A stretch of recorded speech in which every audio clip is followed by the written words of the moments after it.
But the other really interesting thing about the salivary amylase duplication is that for the vast majority of our evolution as humans, we didn't have it, right?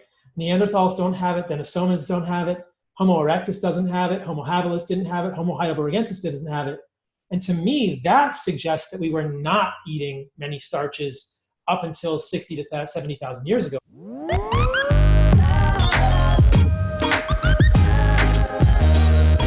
Welcome to the Fundamental Health Podcast. I'm your host, Dr. Paul Saladino. This podcast is the result of my relentless search to understand and correct the roots of chronic disease and illness. In this podcast, I will share with you everything I have learned about how to live the most healthy and radical life possible. Thanks for joining me on this journey. What is up, you guys? What is up? Welcome to this week's podcast. This is a super fun one. I hope you guys are all living so radically.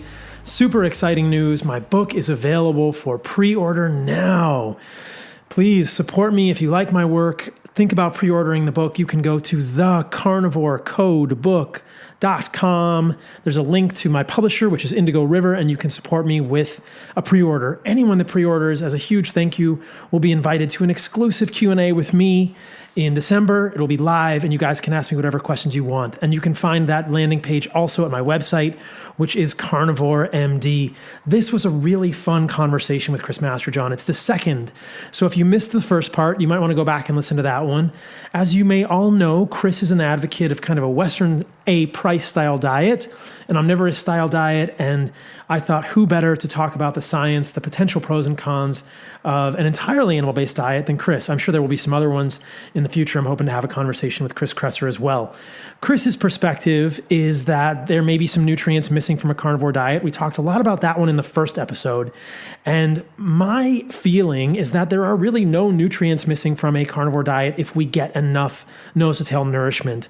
I'll have a podcast coming out soon with James DiNicolantonio where we go further into the vitamin C issue. I think both Chris and James would disagree with me on whether there's enough vitamin C on a carnivore diet, but as you will hear in my first part conversation with Chris and my future conversation with James, I do not think there's convincing evidence that we need lots of vitamin C, and the roles, I think, of vitamin C are primarily in the generation of collagen. And it does have some antioxidant role in the recycling of glutathione and vitamin E, but I think that the doses that are needed for that have been widely overly inflated. So that's just my perspective from what I've seen in the science. I think there's room for debate here, and the discussion, as always, is quite interesting and revealing. In this episode, we get deep into ketosis. As many of you will know, a carnivore diet is often ketogenic, though it can be different degrees of ketosis based on our macros. I've often favored moderate protein, high fat. Some people eat a carnivore diet that's higher protein, that'll have lower amounts of ketones. I think, as Chris and I talk about, there are many interpretations to what a carnivore diet is, and one could even technically eat a carnivore diet that included honey and was not ketogenic at all. But my main takeaway with the carnivore diet is this.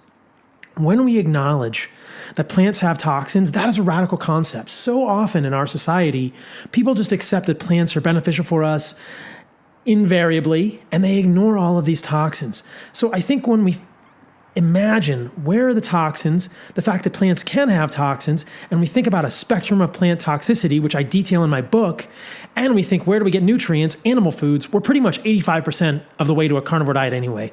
If we're thinking about the lowest toxicity plants and getting the most nutrients, nose to tail from animals, then we're almost to a carnivore diet, and that's why it's such an intriguing concept to me. Chris and I also talk a lot about the potential pros and cons of ketosis. Chris was worried about cortisol. Chris was also worried about sex hormones.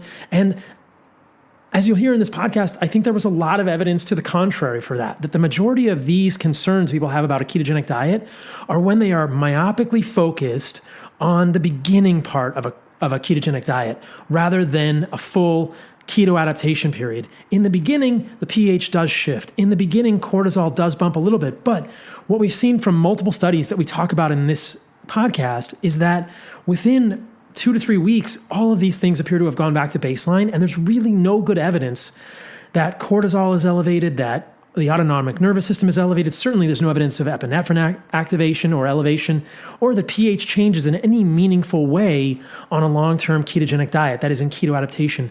We talk about the Inuit, we talk about CPT-1A, and we also talk about athletic performance, and as I bring up in this podcast, there's really good evidence that glycogen stores are equivalent between ketogenic and carbohydrate adapted athletes after a period of ketogenic adaptation. Perhaps the most interesting thing that came out of this conversation for me was the mention of the amylase gene duplication. I hadn't thought about this a whole lot until Chris brought it up, but the more I thought about it, the more I realized that, as you'll hear me explain in this podcast, the fact that only Homo sapiens and not Neanderthals or Denisovans have an amylase gene duplication suggests that we have not been eating significant amounts of tubers for the vast majority of our time as humans and our ancestors, Homo erectus, Homo habilis, Homo heidelbergensis, who are believed to have evolved into Denisovans and Neanderthals before the Homo sapien group left Africa 70 to 80,000 years ago. So you'll hear us talk about it in this podcast. So enjoy this podcast, you guys. This is a 2.5 hour epic. I love this kind of stuff. I appreciate Chris so much. I appreciate the way that he forces me to learn about stuff. And I'm so happy to have had him in this conversation. And my sponsors continue to include the amazing people, White Oak Pastures, 150 years, grass-fed, grass-finished beef, lamb, turkey, Iberian pigs. Iberian fat is amazing. They have chickens and ducks. The ducks are out of this world. They have pastured eggs. This is an amazing place. We have White Oak Cella happening the 14th and 15th of December. If you guys want to come and check it out, you can go to whiteoakpastures.com for all the info about them. And as always, you can use my code CarnivoreMD for 10% off your first order. If you're not familiar with them, you will not be disappointed. These guys are leading the way in regenerative agriculture and rotational grazing. They are carbon negative. This is the future of farming in our country, you guys. These guys are exemplary. You can use the code Carnivore15 for 15% off rotating items that are on special every month. You can find out what those are if you go to info.whiteoakpastures.com/carnivoremd, which is my landing page at White Oak, where all of sort of the special stuff for my listeners are featured exclusively. I appreciate these guys.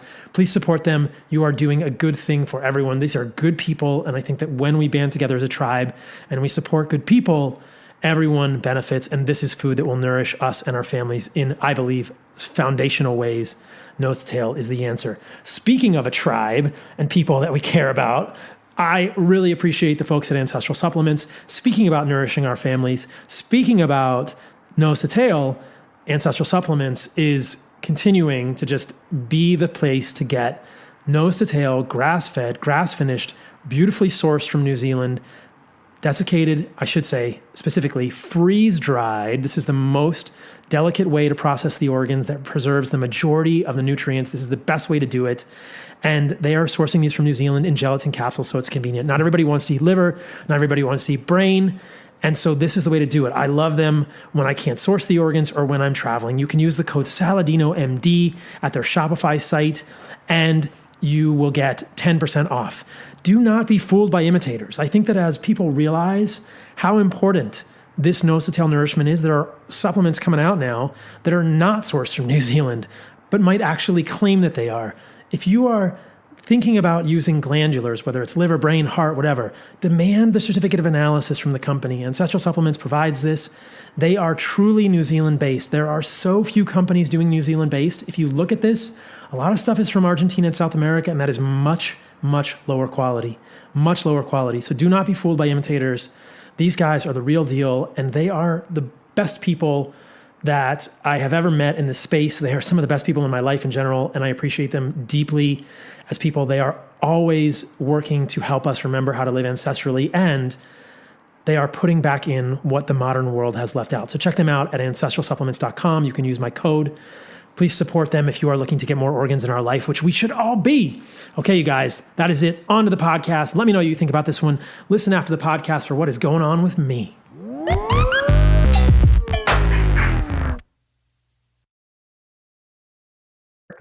Yeah, we're good. Okay, cool. All right. Whenever you're ready, man. All right.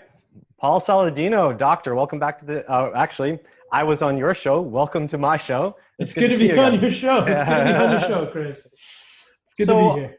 So I think we should continue this friendly carnivore debate. I think the way my mind works is to like start from the very basic level and build up on it or go down into detail. I think we should start at like, what is a carnivore diet? So I could see someone saying, carnivore diet is a meat heavy diet, a carnivore diet is a meat only diet. In your view, what does the word carnivore, and when we talk about a carnivore diet, what exactly do we mean by that? It's a great question, man. It's been defined a lot of different ways over the course of history. There are some people who say a carnivore is an animal or an animal of any sort that eats a large amount, and that number is kind of arbitrary. More than 75% of their, foods is animals. Colloquially, I think the carnivore diet is defined as people who eat the vast majority of their diet as animal foods. And I think technically, it's not something that we're really dogmatic about, but it's basically excluding all plants from the diet. Though in my book, I give, space for this thing called a carnivore-ish diet. And, mostly animal foods with a few plant foods, perhaps with attention to a spectrum of plant toxicity and individual sort of sensitivities to various plants. I think that perhaps one of the more interesting parts of thinking about a carnivore diet for me is that it challenges the notion. I don't think you hold this notion, but I think this notion is held within functional medicine circles. It challenges the notion that plants are invariably good for humans and starts to introduce this underlying idea that plants may have variable levels of toxicity on an individual basis, and individual plants may be more toxic than others based on the things that they harbor within them. I think that most people will not find the concept that plants have toxins to be too, strange, though once we dig down into the details and trying to find which things are toxins and which things not, there's definitely some disagreement about that. But I think most people would, if they've heard of lectins or oxalates or, other frank neurotoxins in plants, they'll say, oh yeah, plants have toxins. I go a little further in some of my work and suggest, call into question a lot of the plant nutrients as perhaps toxic, and that's where it gets kind of granular. But at a high level, a carnivore diet is just a fully animal-based diet. And some people have said whole foods animal-based. And I like that. It's just like, hey, it's the answer to whole foods plant-based. The whole foods plant-based, right? I think that I don't advocate for a carnivore diet that's just meat. Our first conversation is perhaps relevant at this point to bring up. Our first podcast was kind of a drill down into the nutrients that we need as humans and where they are in plants versus animals. And I think that one of the interesting things that I learned as I dug more into that was that you can get a lot of nutrients from animals nose to tail. And that was one of the things that I think came out of our first meeting. And you can let me know if you agree with that. But that if you when we're talking about a ketogenic diet, which we're going to talk about today, people like Volek and Finney have said a well-constructed ketogenic diet, quote unquote.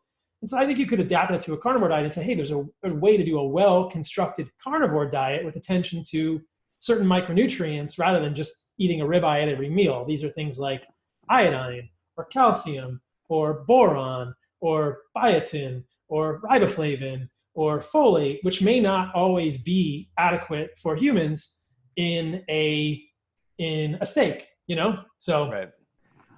This is sort of like the phrase that the dietitians. So the American Dietetic Association wrote a position paper on vegan diets a few years ago, actually like a decade ago, where they talked about well-planned vegan diets. I think that's kind of what you're getting at with the nose to tail thing, is a well-planned or well-formulated carnivore diet is, and I think you and I agree on, I would say 80 to 90% that you can mostly prevent frank overt nutrient deficiencies by eating nose to tail animal product. And we talked about this in detail in part 1, so we don't need to completely go over it. But I basically feel that I'm skeptical that you can get optimal amounts of everything, even on a well-formulated carnivore diet. But then again, what is optimal for each person is different. And so could very well be that some people get what's optimal on a carnivore diet. But back to the definition. Let's pause there for a moment. And then Sure. we bring up questions around like, how do we measure optimal, right? And, if we're saying optimal, we have to have some sort of a metric. I think that the main point of contention for most people, and what came out of the first discussion, was vitamin C, which we don't have to really recapitulate here and now. No, but that would be a great example. Yeah. That's the one that stands out for me. I didn't take away, you can let me know if there were other nutrients you felt like might not be optimal on a well-constructed or intentional carnivore diet other than vitamin C. But I mean, vitamin C is a whole rabbit hole that we can go down, or we talked about in the first podcast. But in the instance of vitamin C, it's like, how do we measure that? How do we really know what's optimal? And I think that any discussions of optimal have to have a metric, right? And in the case of vitamin C, we talked about, do you measure 8-hydroxy-2-deoxyguanosine? Do you measure lipid peroxides? Do you have to do something really esoteric, like measure oxidized to reduce glutathione? How do you know what optimal is? It's quite an interesting discussion, because the carnivore diet certainly provides enough vitamin C to prevent scurvy, but then the subsequent question becomes a well-formulated one. Yeah. Yes. Yeah. Do we need more than that? So those are really interesting questions. Yeah. So coming back to this definition, I mean, you don't eat 25% of your diet as plant foods, right? No. And do you eat any plants? No. Okay. So, I mean, if someone says to you, if you're sitting down at the, what kind of, I don't know what kind of drink you'd have on a carnivore diet. Okay. You're sitting down at the steak bar, right? With some guy who says, Topo Chico, yeah. Joe Steiner. Okay, there we go. Mineral water. Yeah. Yeah. Sharing a mineral water. And someone says, yeah, I'm carnivore. I eat 90% of my diet, animal products. I mean, do you go, cool man, or do you go, nah, you're carnivore-ish? I'm carnivore. No, I'm not going to be. No. I don't literally mean next to that guy. Like, I know you're a polite guy, but like in your sort of intellectual definition, is a 90% animal diet a carnivore diet or a carnivore-ish diet? I don't know that it really matters, to tell you the truth. Okay. I think it's good. I think probably a 90% carnivore diet is carnivore-ish. Okay. If we're getting right down to it, it's probably carnivore-ish. And just for the sake of simplicity, but I don't think that's not pejorative in any way, because no. Because I think that people can.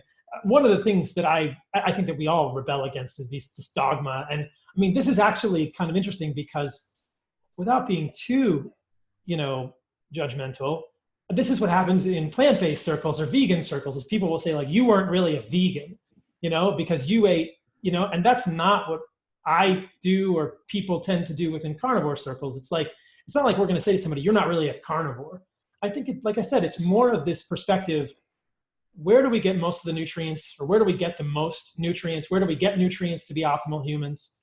Do plants have toxicities? Let's think about that. Okay. And for some people, eating no plants good?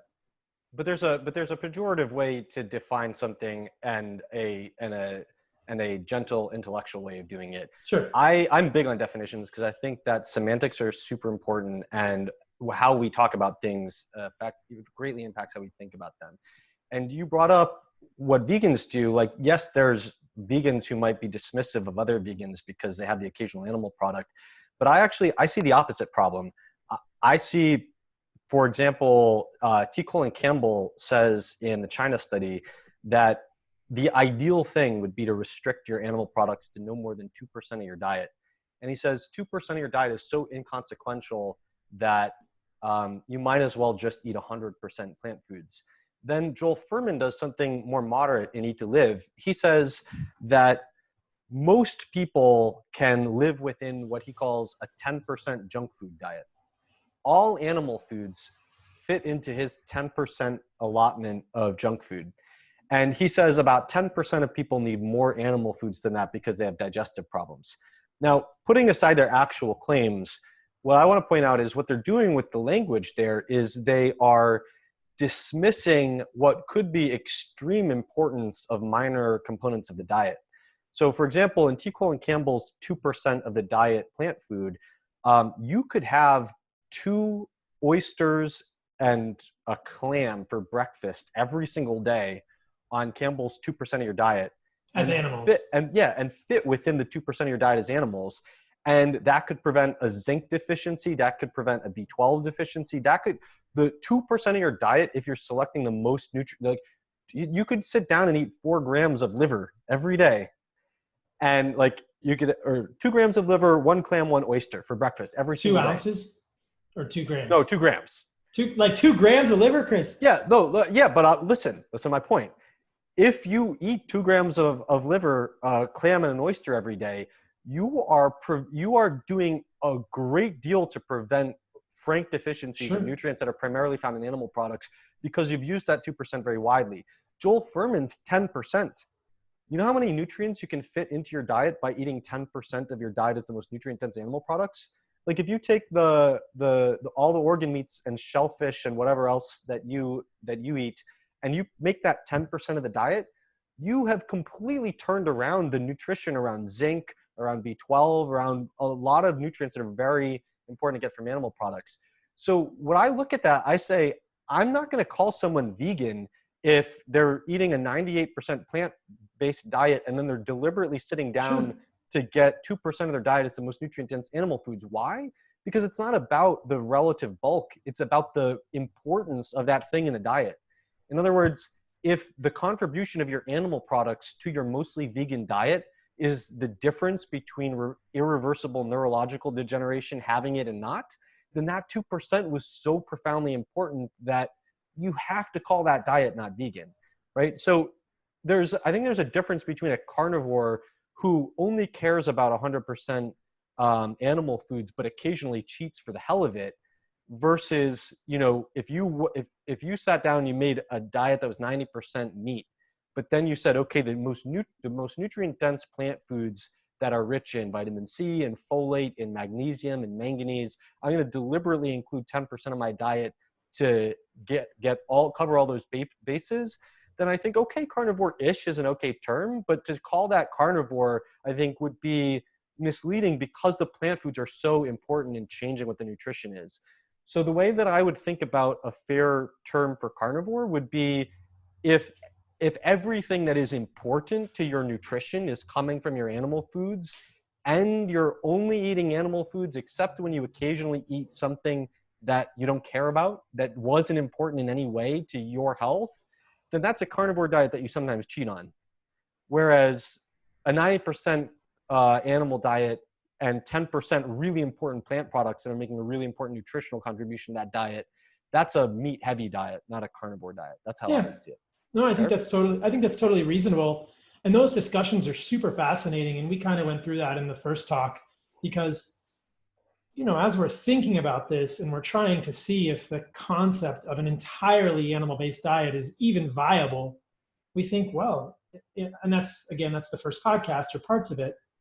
Is there anything we're really missing on that type of diet? That's a fascinating question. So going forward from there, I think one of the things we should kind of try to reconstruct here is, are we viewing a carnivore diet as a return to the ancestral diet, or are we viewing a carnivore diet as an idea that's developed in the last couple decades, or, correct me on the timing if you want to trace the history better than I can, but a new idea as a health hack or a medical treatment for diseases.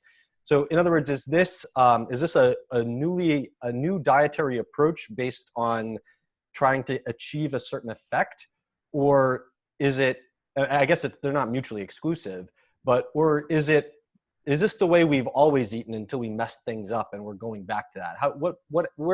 Which of those do you place more emphasis on?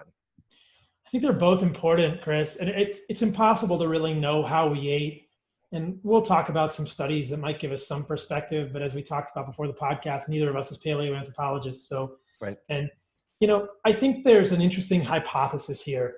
And ancestrally, the question is, if our ancestors could access big fatty animals and eat them in their entirety, did they eat plants?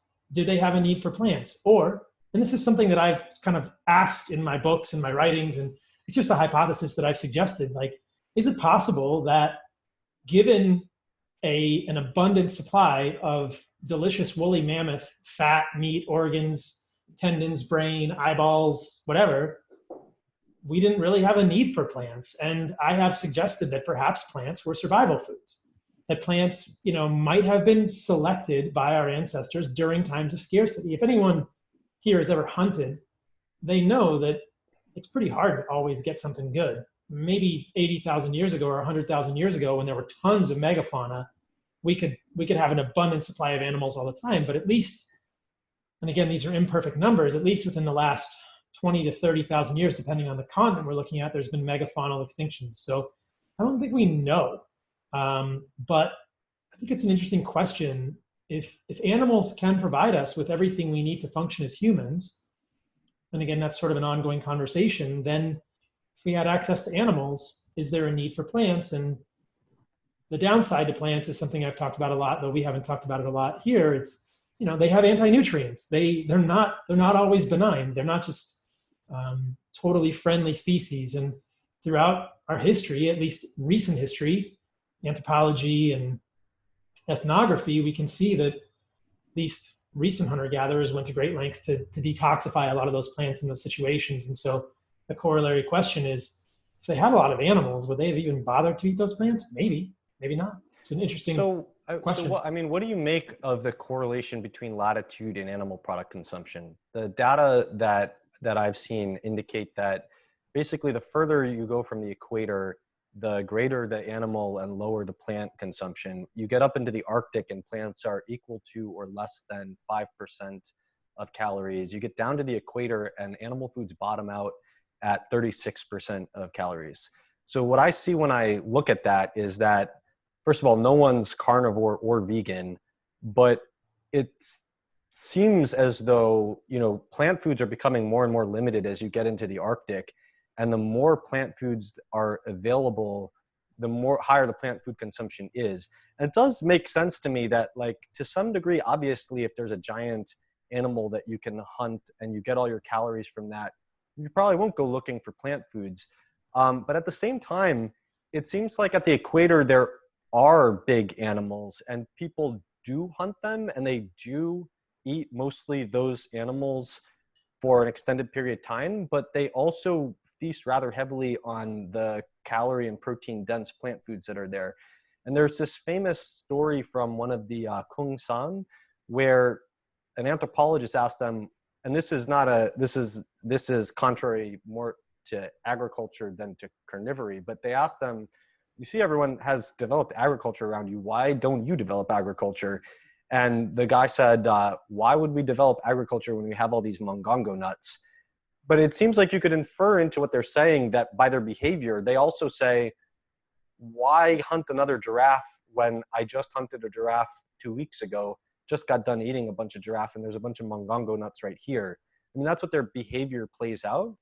So if plants are the choice that you make when you don't have animals, why is equatorial hunter-gatherer diets so high in plant foods? The magongo nut story is pretty interesting, actually, because the only reason they have access to that many magongo nuts is because the elephants can't be hunted anymore, and they've changed the sort of the ecosystem by the law. Yeah, by the law, and so I think that it's a great idea. It's a great question.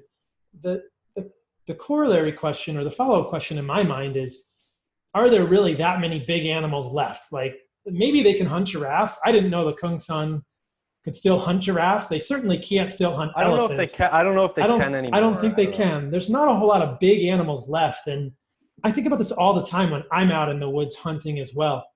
The animals we have on the earth now are not very fatty. And as you know, the fat is pretty important. Well, either fat or carbohydrates are pretty important to human nutrition. And think of those nutrients as kind of, one or the other or both are pretty essential. We can't just eat protein. This is rabbit starvation and it doesn't work. And so when I go out hunting, like there's nothing, unless I'm going to get a buffalo, on a special ranch, there's not even big animals anymore. So there's not a whole lot of availability to get animal sources of fat. And perhaps there are big animals in equatorial regions, but I'm not aware of them much anymore. I think that they can't hunt elephants anymore. And in speaking with my friend Miki Van Dor, who's a paleoanthropologist, he was telling me that because they can't hunt the elephants are overrunning the savanna and they're actually destroying the baobab trees. They'll break them down. They'll crush them. So the elephants are changing the landscape in certain ways. And do you know how old this phenomenon is? Because when I read ethnography on the Hadza, I don't have the papers on hand, so I don't remember how old it was. They were eating 20% of their diet as baobab.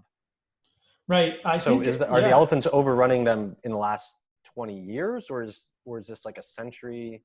I'd have to look. I'm not sure. I think it's just if they can't hunt the elephants, they're going to eat the baobab or the magongo or whatever's available because they don't have the big animals. I mean, if they don't have fat, And this is the question. So in the ethnography that I've read of the Hadza, they consider baobab a food group. And I got the sense that like they say like we have to get enough of this, we have to get enough of this, we have to get enough of this. And baobab's in one of those things where they say we have to get enough of this. Yeah. And it seems like it's extremely rich in calcium. And so my impression has been that the Hadza use baobab as sort of like Americans use milk. Like the American government says like, okay, where are we getting these things? And you can criticize the industrial contribution to the food pyramid / my plate or whatever. But research indicates that we should try to get, I think, about 1,000 to 1,200 milligrams of calcium a day. And Americans are doing that from milk. It seems to me like, cattle herders did that from milk. Inuit did that from fish bones. Hadza did that from baobab. So, I mean, you're thinking of I guess this is one of the problems that we have in general is that we don't actually have any ethnographic data from a time when there was no contact with Westerners, because by definition, Westerners made the ethnographic data. So, and I think like we probably have a better glimpse if we look at a survey of like the older we go back, the less and less the colonial governments impacted hunter-gatherer and cattle herding diets and stuff like that. But we don't actually have anything pure to go on. And many people feel that, or I think it's a compelling suggestion that the landscape for these hunter-gatherers is different than it might have been. So who knows? Yeah, one random point on that is paleo people often point to how historically, when we transitioned from a hunter-gatherer to an agricultural lifestyle, we got shorter. But the extant hunter-gatherers are shorter than everyone else. Living now. Yeah. And so I asked Stefan Guillenet about this once, and his speculation was that the extant hunter-gatherers have been pushed into such marginal environments that they're basically on the border of food insecurity. Whereas if you look back at the archaeological record, we're looking at hunter-gatherers that have very robust supplies of nutrients. Although I have my own spin on that. When I read a collection of paleoanthropological work, my impression has been that hunting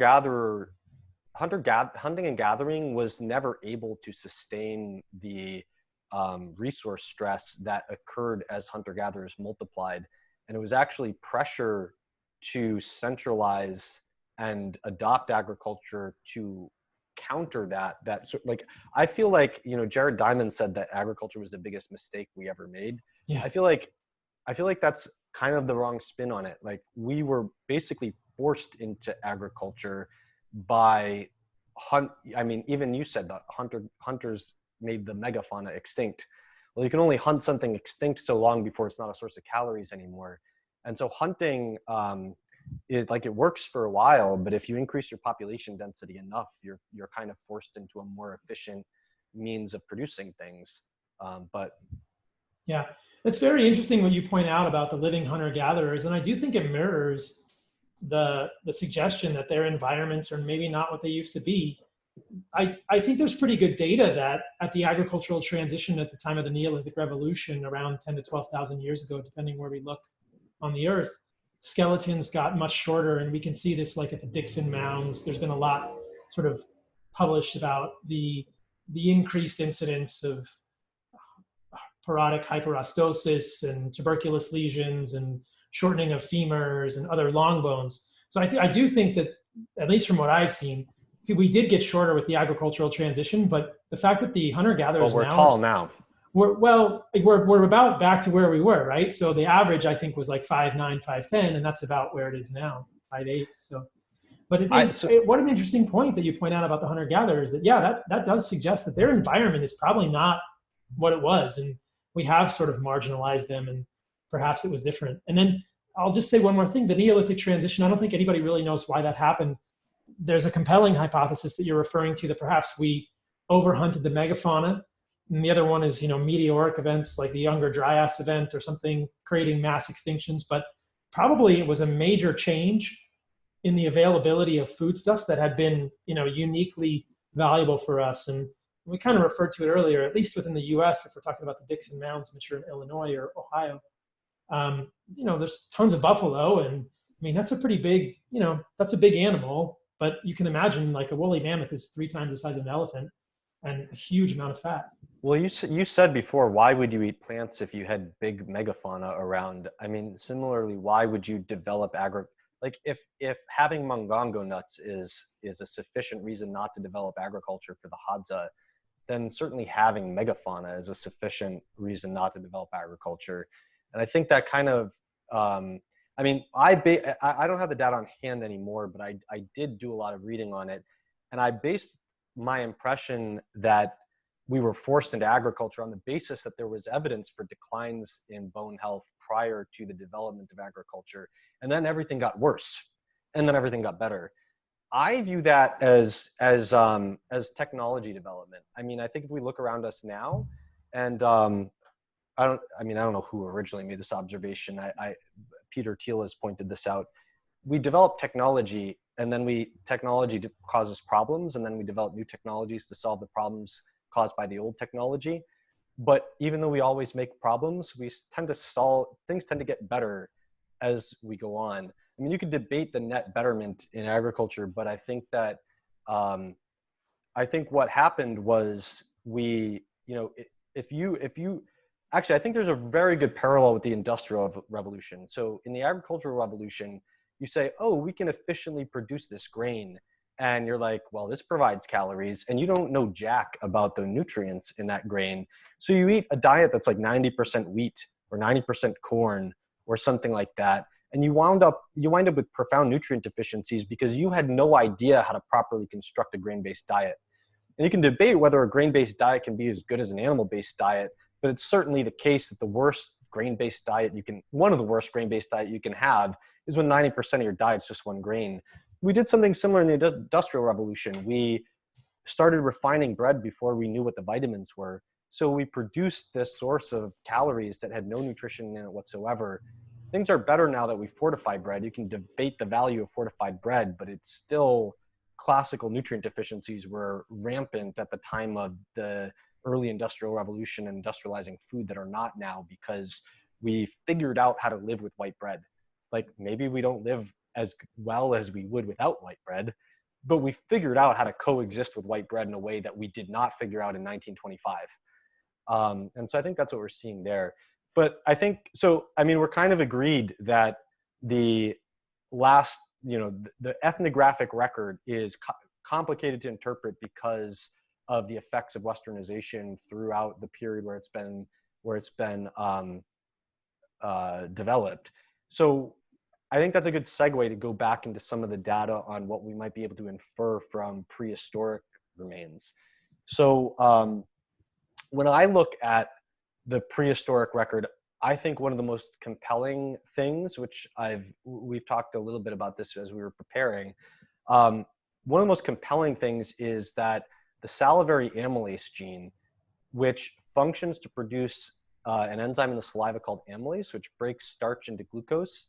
And its main function, as far as we can tell, is to allow, when you eat starch, to allow a better glycemic response to it, because you start breaking a little bit of that starch into sugar. You activate taste receptors in the tongue, and that activates an insulin, a preparatory phase insulin response that allows a smoother glycemic response. So the higher your salivary amylase, the better your glycemic response to starch. It's a very starch-specific adaptation because its function is to digest starch. And the data from multiple modern Western societies, including Japan, America, and Europe, and from multiple hunter-gatherer and non-Westernized societies, whether those groups are starch eaters or not, the data indicate that about 99% of all humans measured have duplications in the salivary amylase gene, at least one duplication, if not 5, 6, 7 duplications. The more there's a history of starch eating in that group, the more duplications there are. But even when there's no known historic contribution of starch to the diet, those duplications are still there. They're not found in any of the other apes. except bonobos, but theirs is inactivated. And they're not found in Neanderthals, and they're not found in Denisovans. So my impression from that is, like, no one knows when the salivary amylase gene was duplicated, but I think that data indicates that if it's so almost universal among all humans from very disparate ancestry, for example, like, when was the last time that a European had common ancestry with like a Hadza? I think this is back towards our most recent common ancestor in that area. It's clearly after we split off from the other apes. It's clearly after we split off from Neanderthals and Denisovans, but it's clearly before the most recent common ancestor of all humans that have been measured. And since the humans that have been measured are so disparate as to include European Americans and very, highly isolated hunter-gatherers from equatorial regions, this is indicating to me that it is way, way back towards our most recent common modern human ancestor. And that doesn't mean that we need to eat starch, but it means to me that however high the amount of animal foods in our past diet was, the contribution of starch to the diet must have been, if it was significant to derive a nearly complete selective sweep for the duplication of a starch-specific gene, it must have been meaningful enough to say that that diet was not purely carnivorous. That's how I see it. This is really fascinating, Chris. I was thinking about this. So the point that you make is really important to note about the non-presence of salivary amylase duplications in Neanderthal and Denisovans. And just so people understand, this is, kind of human lineage and evolution. The way that I've learned this, and again, I'm not a paleoanthropologist, is that, probably we diverged from apes about 6 million years ago. I did a podcast with Bill von Hippel about this. And, there was this East African Rift Valley. Perhaps half of the Rift Valley moved up when there was this glacial or this tectonic plate shift, and the Rift Valley raised.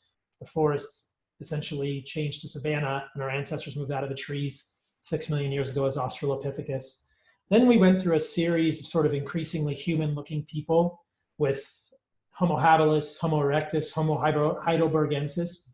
And the way that I've understood this is that many people believe that Homo erectus, which was around about 1.8 million years ago, was probably the precursor for the Denisovans and the Neanderthals. And that's the precursor. And that Homo sapiens only showed up 500,000 years ago, 350,000 years ago. And so we share a common ancestor with Neanderthals and Denisovans, but it's not believed now that Neanderthals and Denisovans evolved from Homo sapiens. And I think that's fairly interesting. And so and then our ancestors, Homo sapiens, evolved somewhere in Africa, right? This fertile eastern part of northern Africa. And then the stuff that I've seen suggests that our Homo sapien ancestors left Africa about 70 to 80,000 years ago, maybe even sooner, 50 to 60,000 years ago, moved up into Europe, and at that point encountered Neanderthals, who were there as Homo erectus descendants who'd been there from before, and then moving east encountered Denisovans and other races of people who are also descended from Homo erectus. And so what we're doing when we encounter those people 50 to 60,000 years ago is coming back into contact with like Homo erectus lineages. And so I think you're right. I think it is interesting to note that we all have this salivary amylase duplication, and somewhere in that Homo sapien lineage, we probably got it. Now, the key question for me is, when did we get it? And I don't think we know when we got it, but they left Africa for some reason, right? So I think this kind of makes sense, almost in the context of what we were talking about before. Was it a scarcity of large animals and an increased reliance on tuberous vegetables or need for starches that sort of led us to move out? That would make sense to me. But the other really interesting thing about the salivary amylase duplication is that for the vast majority of our evolution as humans, we didn't have it, right? Neanderthals don't have it, Denisovans don't have it, Homo erectus doesn't have it, Homo habilis didn't have it, Homo heidelbergensis doesn't have it. And to me, that suggests that we were not eating many starches up until 60 to 70,000 years ago, or if they were, why would you get a salivary amylase duplication if you were eating, 70,000 years ago, if you start eating a lot of starches? That makes sense. That's a selective pressure to have a little bit more of an advantageous genetic polymorphism. But the 6 million years before that, it's an interesting question. We probably were not eating a whole lot of starch because we didn't get a salivary amylase duplication. To me, it brings up this interesting question. If Neanderthal and Denisovans had a salivary amylase duplication, you could argue much more strongly that those individuals, and Homo erectus, and even further back, we were eating starches.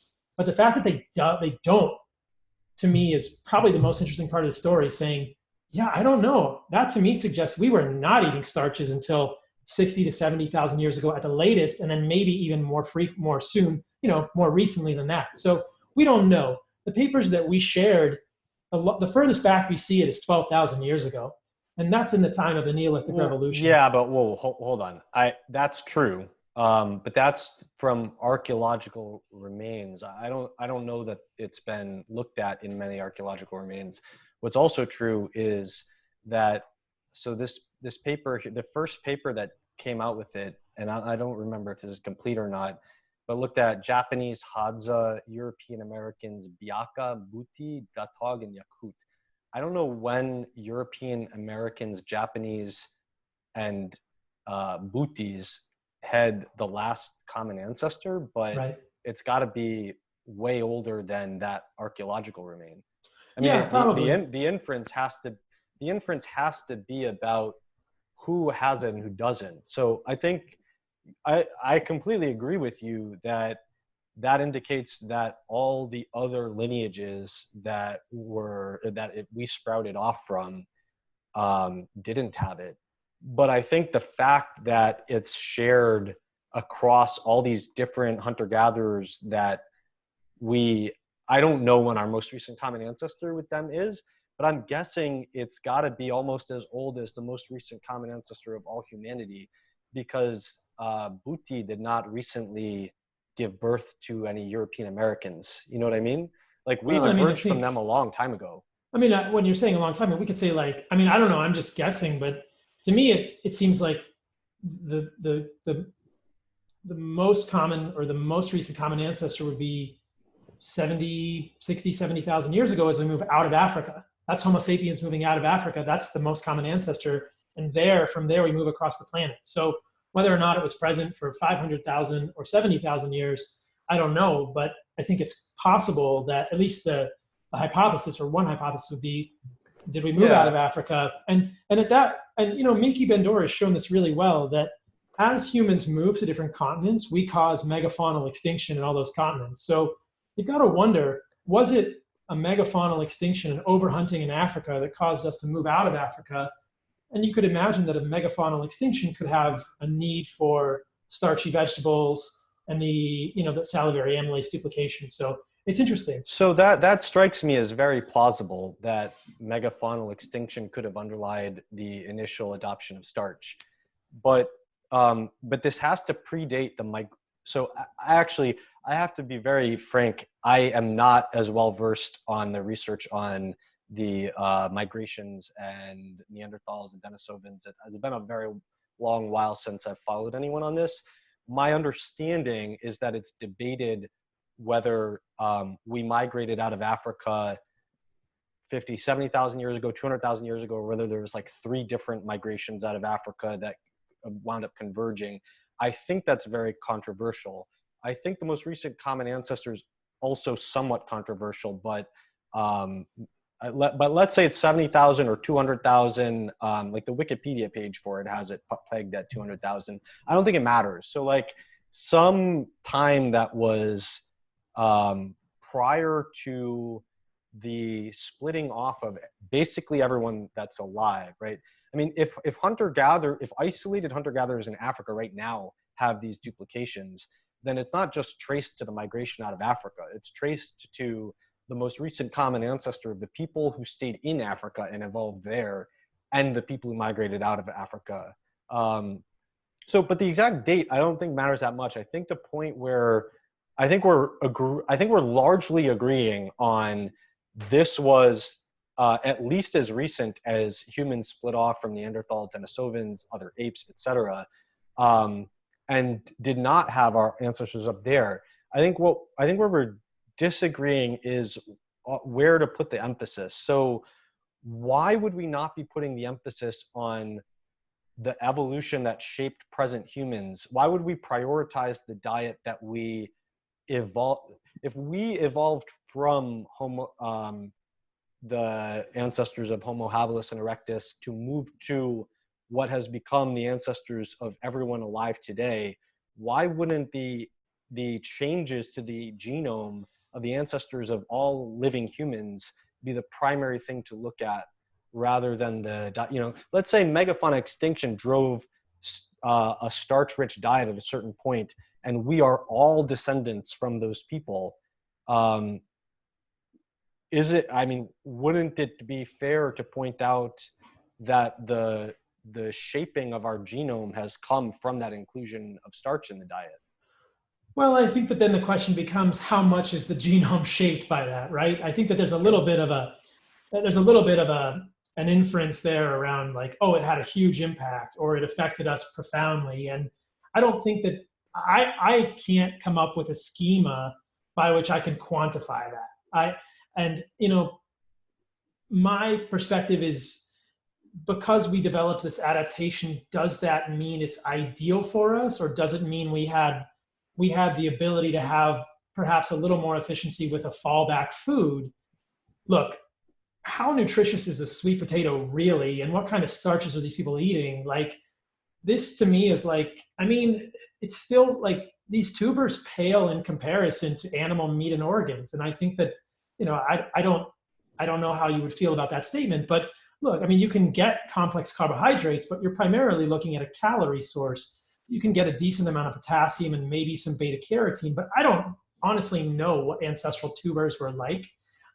My suspicion is that they were pretty horrible and not very much like what we see today. I wouldn't want to eat them. I don't think I'd want to eat them. And so, well, we actually have pretty good data on even very recent evolution in potatoes. So in the Andes, potatoes were domesticated, and even in living history and ethnography, it's been documented that they have many varieties of potatoes, and the ancestral varieties of potatoes, they will freeze dry and they will stomp with their bare feet in water, and then they will pass running water through them for 3 days to detoxify the bitter alkaloids that are poisonous.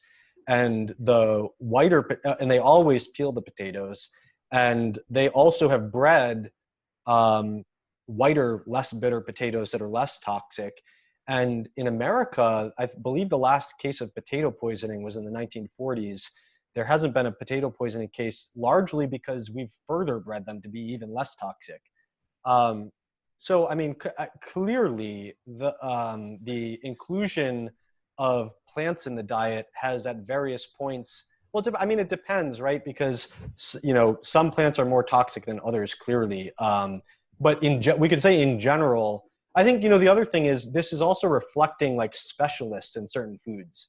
So if you're going to gather tubers and you're going to eat like 90 different plant foods, and one of them is a moderately poisonous potato, and you never get the dose of that does much to you, it's not that big a deal. But if you're going to specialize in potato consumption, then all of a sudden the bitter alkaloids and their toxic effects become very meaningful. And so you have to specialize cultural adaptations of how to process those things. Not that much different from the way that cattle herders developed cultural specializations around consuming milk, such as fermenting it to reduce lactose content, and not that much different from the way we develop cultural adaptations around tool use and the ability to hunt animals better. I think it's totally true that plants can be toxic, that there are cultural adaptations to that, but cultural adaptations and innovations around food sources has been a sort of constant feature of human evolution since we developed fire and tools. If you develop the fire and the tool and you cook the meat, generally you don't have toxins that you need to leach out with running water. So you have a point there. But okay, but the point that I'm making about these duplications, it's not that this shows we need to eat starch. We don't need to eat starch. We'll live without starch. What it shows, it's an evolution of an ability to handle starch well. And what I think it shows is not that we all need to eat starch. It's that starch was, I mean, we talked about how important was starch eating. I think it was so overwhelmingly important that the selective sweep to duplicate the amylase gene was nearly 100% fixed. 1% of people from all the population studied don't have the duplication. So it's 100% in some cultures. Some cultures have 1 or 2 people in them that have been measured that don't have it. And I just, all that I think that means is that it's one really compelling example that plant foods had been consumed in our ancestral diet and that those shaped our genome. And so I guess to turn this around, we talked about, we focused more so far on the ancestral part, less about the utility part. But what I was asking was to what degree is this a return to the ancestral diet versus an innovation in what we can use to make people healthier in a contextual way. And so when I look at this, what I see is this is not a return to the ancestral diet. Yes, the ancestral diet definitely had more animal products than what many people are advocating in modern society as a healthy diet. But I believe the ancestral diet was omnivorous and at times higher in plants, at times higher in animals, but generally omnivorous. And that I see carnivore as a way to yes, get inspiration from the fact that we come from hunters, but it's really in terms of evolving a 100% carnivore diet or a diet that does not have very meaningful nutritional contribution from plant foods. I see that as taking inspiration from the past, but really being the development of a new idea that has some medical application. And the thing we'll talk about keto in a little bit. I see keto as kind of the same thing, but it was a very hypothesis-driven way to treat a specific disorder of epilepsy and has evolved from that to generalize to other things. Carnivore, I see kind of like it got put in place more at the grassroots level, and now it's in search of a scientific definition. So like many people are doing carnivore and saying it helped me lose weight, it helped clear up my eczema, it helped cure this autoimmune disease. But why it works and what the boundaries of its utility are is something where we need to sort of reverse engineer from what people are doing at an anecdotal level. Whereas keto, we developed it with inspiration from fasting physiology. We developed it and said, it treats this thing. And then other people broadened it on an anecdotal level to say, maybe it can work for these other things. So, that's my perspective on ancestral versus modern tool. Well, I think the salivary amylase duplication could be seen in another light. Like I said, what's the common ancestor? The fact that it didn't happen until, who knows, 50 to 70,000 years ago suggests that for the majority of our evolution, we were probably not eating a whole lot of tubers. So in that sense, it could be very ancestral. And the salivary amylase duplication is a recent modification or adaptation to a changing landscape. I agree with you. I do think that we're probably all descended from a people that were forced to eat these foods. But as you've noted, tubers are not the best foods on the planet. I'm obviously making a non-scientific qualification there, but cassava. Value judgments are okay. Yeah, cassava, ancestral potatoes. These things are toxic, man. A lot of the plant foods we eat today have an ancestral form that was very toxic. Almonds. These are cyanogenic glycosides, and a lot of these things are quite toxic, and we've made them into more palatable and less poisonous things. But cassava is just like what you're saying. When people in South America use cassava to get rid of the hydrocyanic acid, they have to do the same sorts of things: crush it, bake it in the sun, off gas, etc. So, I didn't mean to interrupt you. Sorry. I'm open to the fact that these shaped us. I just don't think that. I see it in a different light. I see it as like, wow, the majority of the time we were probably not eating a lot of tubers, and if we weren't eating a lot of tubers, we were probably eating a lot of animals. And that shaped us for millions of years. As we talked about before the podcast, 70,000 years is plenty of time for us to change, but it's quite interesting. I think from an ancestral perspective, you could argue with the salivary amylase duplication from the complete opposite perspective and say, hey, this is really ancestral. And then with regard to the modern therapeutic intervention, I think you're right about that in some sense. I think it's a very possible, plausible modern therapeutic intervention. And we've sort of been looking at this from two different perspectives that are disparate. One of them is a nutrient perspective, and the other one is, we haven't really talked on this, is sort of the toxins and immunologic perspective, which is much less well defined, but at least clinically and mostly anecdotally at this point, what we see for some people is that removal of plant foods seems to ameliorate some degree of immune activation. And the hypothesis that I've generated personally for that is just that, hey, these plant foods could be triggering immune activity via a variety of mechanisms. And when we think about it from that perspective, yeah, that's a whole different spin on it, and very much of a medical therapeutic intervention of this type of eating, to say, hey, if you don't need plant foods in your diet, your distant ancestors were eating mostly animal foods, and you construct a carnivore diet well, the removal of plant foods could be a really powerful intervention for people who are not finding health or wellness or their goals, or not finding relief from their suffering in other ways. And especially if we can define that it's safe and doable and sustainable from a nutritional, clinical perspective. So I was talking to Chris Kresser earlier today. Earlier in the morning, I recorded a gut focused panel with Chris Kresser and a couple other people, and he had mentioned this on Joe Rogan in the past too.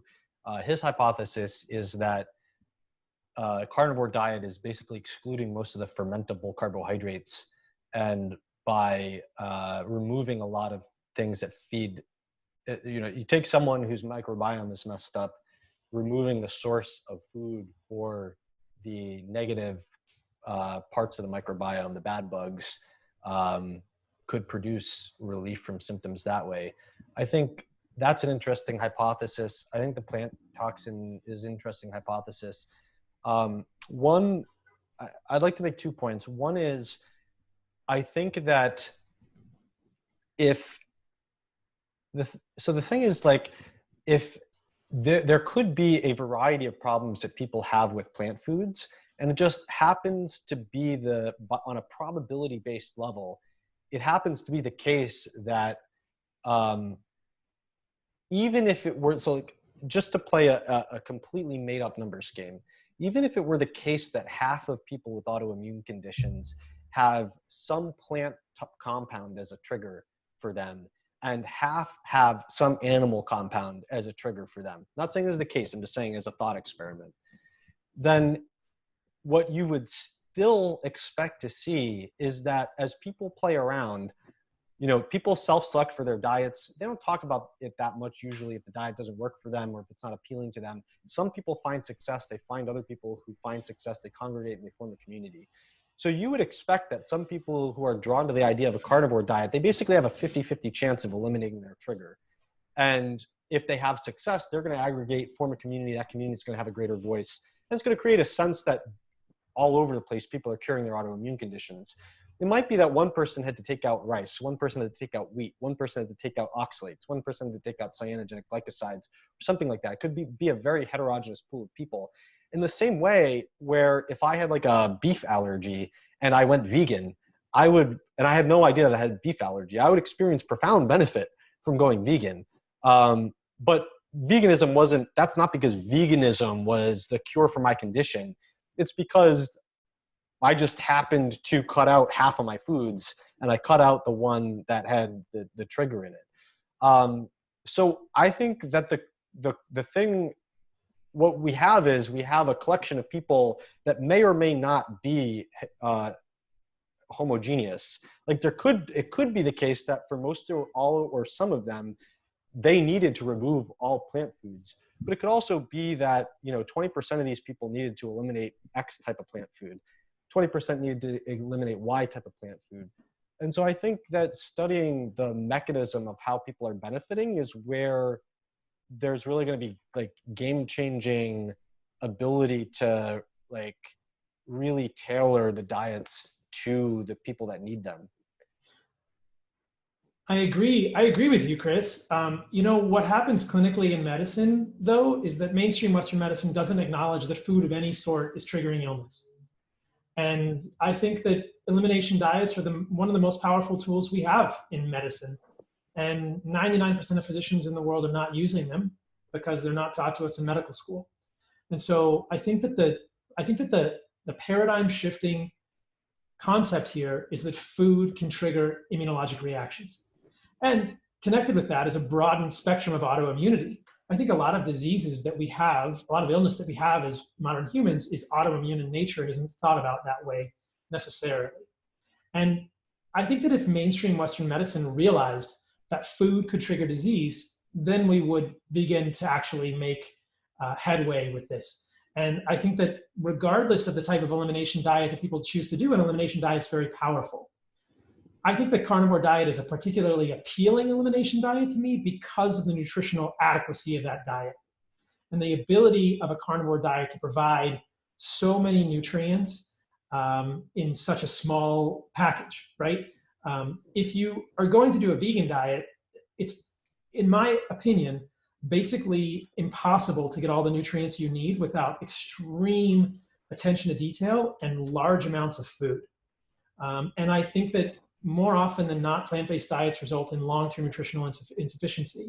So I worry about the sustainability of vegan diets, but I do think that they can help some people if they eliminate the thing that they are, reacting to. Now, how common is beef allergy? Great question. That's the question that I should be asking, I don't know. I don't know how many people. Does a carnivore diet fix everyone? Nope. Does it fix a whole heck of a lot of people? It's pretty powerful, man. I mean, I was talking to Michael Ruscio on his podcast, and he also uses a carnivore diet in his practice for people with gut issues. And, he said he thought maybe 70% of people got better on the carnivore diet, and still 30% of people didn't get better from gut issues. And I thought, Michael, 70%, man. Show me another thing in Western medicine that can do that. Like, they're pretty rare. And I think elimination diets are efficacious. Now, there's more to understand here. I think the cases where people don't seem to do well on a carnivore diet are fascinating. It's like, what's missing there? Are they allergic to beef? Is there something in beef that's triggering them? I don't know. Or is there something else, something that a carnivore diet is not going to remove? Clinically, what I've seen is that if somebody has an overgrowth of certain types of bacteria, Clostridium difficile, other things, switching to a meat-based diet isn't necessarily going to allow the gut flora to eliminate a very pathogenic organism. Switching to an animal-based diet isn't going to allow people to get rid of a huge burden of toxic heavy metals. And I think that there may be some people that react to animal foods, but I'm not convinced of that yet. So I think it's a really powerful elimination diet. And part of my message is just bringing some sanity to the current environment that's demonizing meat. Because I think that in my opinion, I have a strong belief that it's a much better elimination diet than a vegan diet is for many reasons. And I do have concerns that many plant toxins can trigger the immune system. And at least clinically, my sense is that animal foods do it a whole heck of a lot less. Yeah, I think that, we clearly have clinical experience from different people showing benefits to carnivore, showing benefits to vegan, showing benefits to semi versions of each. And then also there are standard therapies in gut circles like low FODMAP diets that carnivore diets are, right? Like a carnivore diet's a zero FODMAP diet. So I think, when we're talking about clinical experience can provide a set of possibilities of what exists, but it really can't attach numbers to the percentages because every clinician has a non-random sample of people that come to them. And if you have a popular internet or book presence, then that becomes a very non-random sample. So I think that's why, I don't think Joel Fuhrman is lying when he says that his clinical experience is that only 10% of people need more than 10% animal products in their diet. It's just that no one goes to see Joel Fuhrman if his book isn't appealing to them. And if they try his diet and they feel like crap, they're probably not going to go back to him. So what we really need, I think, is where we probably make some headway would be, how do you, if you take a low FODMAP diet and you take a standard IBS treatment and you take a carnivore diet, how do they compare head to head in studies? But I want to give you the last word on this topic of who is this for, because you're the one with clinical experience of people on a carnivore diet and I don't have any. So how would you give a general guideline to like who should try a carnivore diet? Are there certain, I mean, apart from just saying everyone should, are there certain types of things that you could look for that would make someone more likely to benefit from a carnivore diet? I mean, this is kind of what we were just talking about. There's very little that I've seen to disqualify someone from a carnivore diet. And can I say with 100% certainty that a carnivore diet is going to fix everyone? No, but I've seen some pretty amazing things that really, that really shook me throughout my medical education. Things I'd never seen with mainstream, medications, or things that were pretty profound, and patients who were previously recalcitrant to many therapies and many diets who got better with the exclusion of plants. And so I'm pretty darn convinced that it's a valuable adjunct. Is it the only medication, quote unquote? Is it the only therapy? No, absolutely not. Is it the only dietary prescription? No, absolutely not. But it's a really powerful one. I think that the question is not who should try a carnivore diet, but maybe who should not try a carnivore diet. And I think that the common questions I get are: I have heart disease, can I do a carnivore diet? I have gout, can I do a carnivore diet? I have fatty liver disease, can I do a carnivore diet? And for all of those, I would say unequivocally, absolutely, you can do a carnivore diet. The only situation that I've run into where I'm pausing for a moment is chronic kidney disease. And I think that the data there is not entirely clear, but if somebody already has pre-existing kidney dysfunction, we'd want to have some attention to macros and follow the kidney function pretty carefully. There's also some interesting data, I believe it's in rats, to suggest that a ketogenic diet could be helpful for polycystic kidney disease, which is not an acquired thing, it's a genetic, cyst formation in the kidneys. And I have seen examples of people having clinical improvement at a level of humans with a ketogenic diet or a carnivore diet for polycystic kidney disease. So in that kidney disease, I have seen improvement. But if people have pre-existing chronic kidney disease related to hypertension or other things, diabetes, I think it's fine to try. You just have to be careful of the protein macros and make sure that the kidney function doesn't decline, and there's lots of nuance there. But I think the question is who should not try a carnivore diet, and that's the only situation I'm aware of at this point off the top of my head. The rest of the situations I think are completely fine, and people could give it a try. As we've said throughout this podcast, it's important to educate yourself about it and to be aware of how to construct it intentionally. Speaking of keto, we decided one of the things that we had loose threads from our part one was we mentioned we wanted to talk about keto and we never really got there. So now we can. Let's start by what do keto and carnivore have to do with each other? Are they two different things, or is there some overlap here that helps us segue into keto? There's definitely some overlap here. I think that for the majority of people, when you eliminate carbohydrates almost entirely from your diet, you're going to get some level of ketogenesis. It's difficult to quantify that. We usually use serum levels of beta-hydroxybutyrate, which, as you know, are not the only ketone in the bloodstream. And it's in flux, so it's not perfect. We certainly can't measure levels of citrate, acetyl-CoA, or enzymes of gluconeogenesis at a clinical level, so we don't have a great sense, or enzymes of beta oxidation at a clinical level, so we don't really know. But generally speaking, the amount of carbohydrates that we consume on a carnivore diet is extremely low. Now, the amount of protein and fat percentages can vary widely What are you typically having people go on for protein? What I recommend for people as protein is about 0.8 to 1 gram per pound of lean body weight, or per pound of body weight, somewhere in that sense. So I'm 170 pounds. I probably eat about 150 to 170 grams of protein per day. I interviewed Stan Efferding on my podcast the other day, and it's always a question. I think, I had Rob Wolf on. I said, how much protein? How much protein? I'm curious what people think. And I think that, a gram per pound of body weight is probably a pretty safe place to be. I think that more than that, there's limited evidence that more than that is beneficial. So, and I don't think that. And what's your BHB? It depends on how much fat I'm getting. It's usually between 0.7 and 1.5 or 2 for me. How close to me? So I think you and I would probably agree on this. Carnivore diet from carbohydrate restriction is going to tend to increase ketone levels, and the relative amount of fat and protein in the diet is going to determine how much. More fat, less protein, more ketones.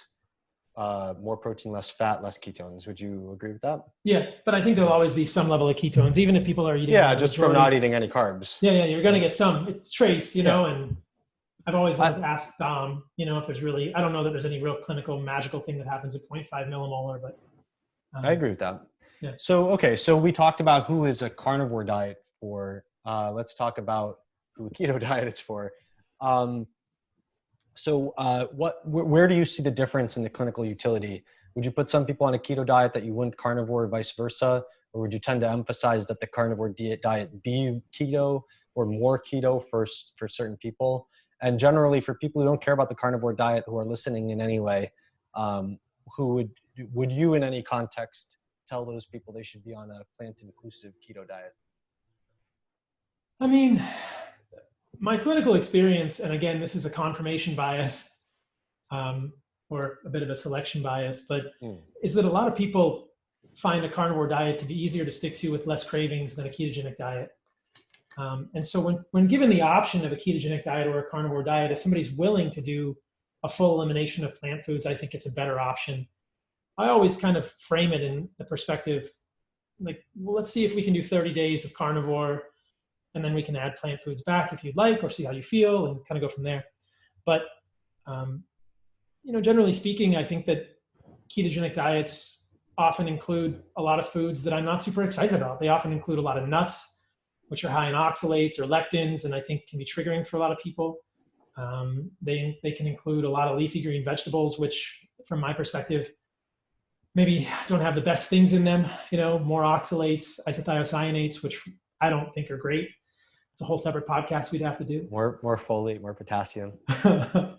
Right. So, I also think that there's nuance around sweet taste and incretins like GLP-1.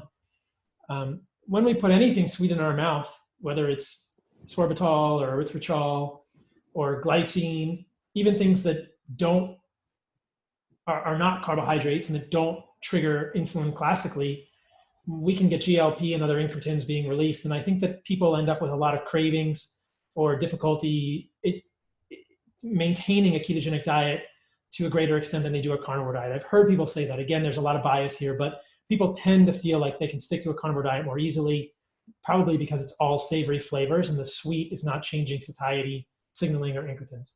So given the option, I would opt for a carnivore diet for those reasons. Less plant toxins. A higher protein carnivore diet. Why do you say that? Well, I mean, how are you distinguishing them? Or you mean a carnivore over keto? Carnivore versus keto. So yeah. To say there's a carnivore, we said before, any carnivore diet's can be at least a little bit ketogenic. Right. But when you say carnivore versus keto, you mean a carnivore diet that's lower fat, higher protein? No. I mean plants versus no plants. Oh, I see. Yeah, I'm saying you find. Oh, I see.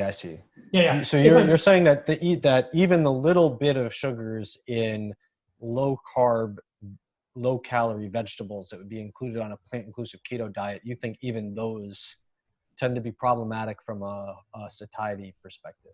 I think they can be problematic, and not even those and the sweeteners used in processed ketogenic foods, quote unquote, right? The sugar alcohols, glycine, things like this. So yeah, and it's the exclusion of plants. Now, if we're talking about macros on a carnivore diet, which perhaps is your corollary question, like I said, I generally look for about 0.8 to 1 gram of protein per pound of body weight, and then either from anywhere from 1-to-1 to 2-to-1 in terms of fat to protein ratio, based on what people feel like works for them. So I think that's going to. So you don't really pursue a treatment effect of having more fat, less protein for the deliberate purpose of raising ketone levels. No, I don't. Okay.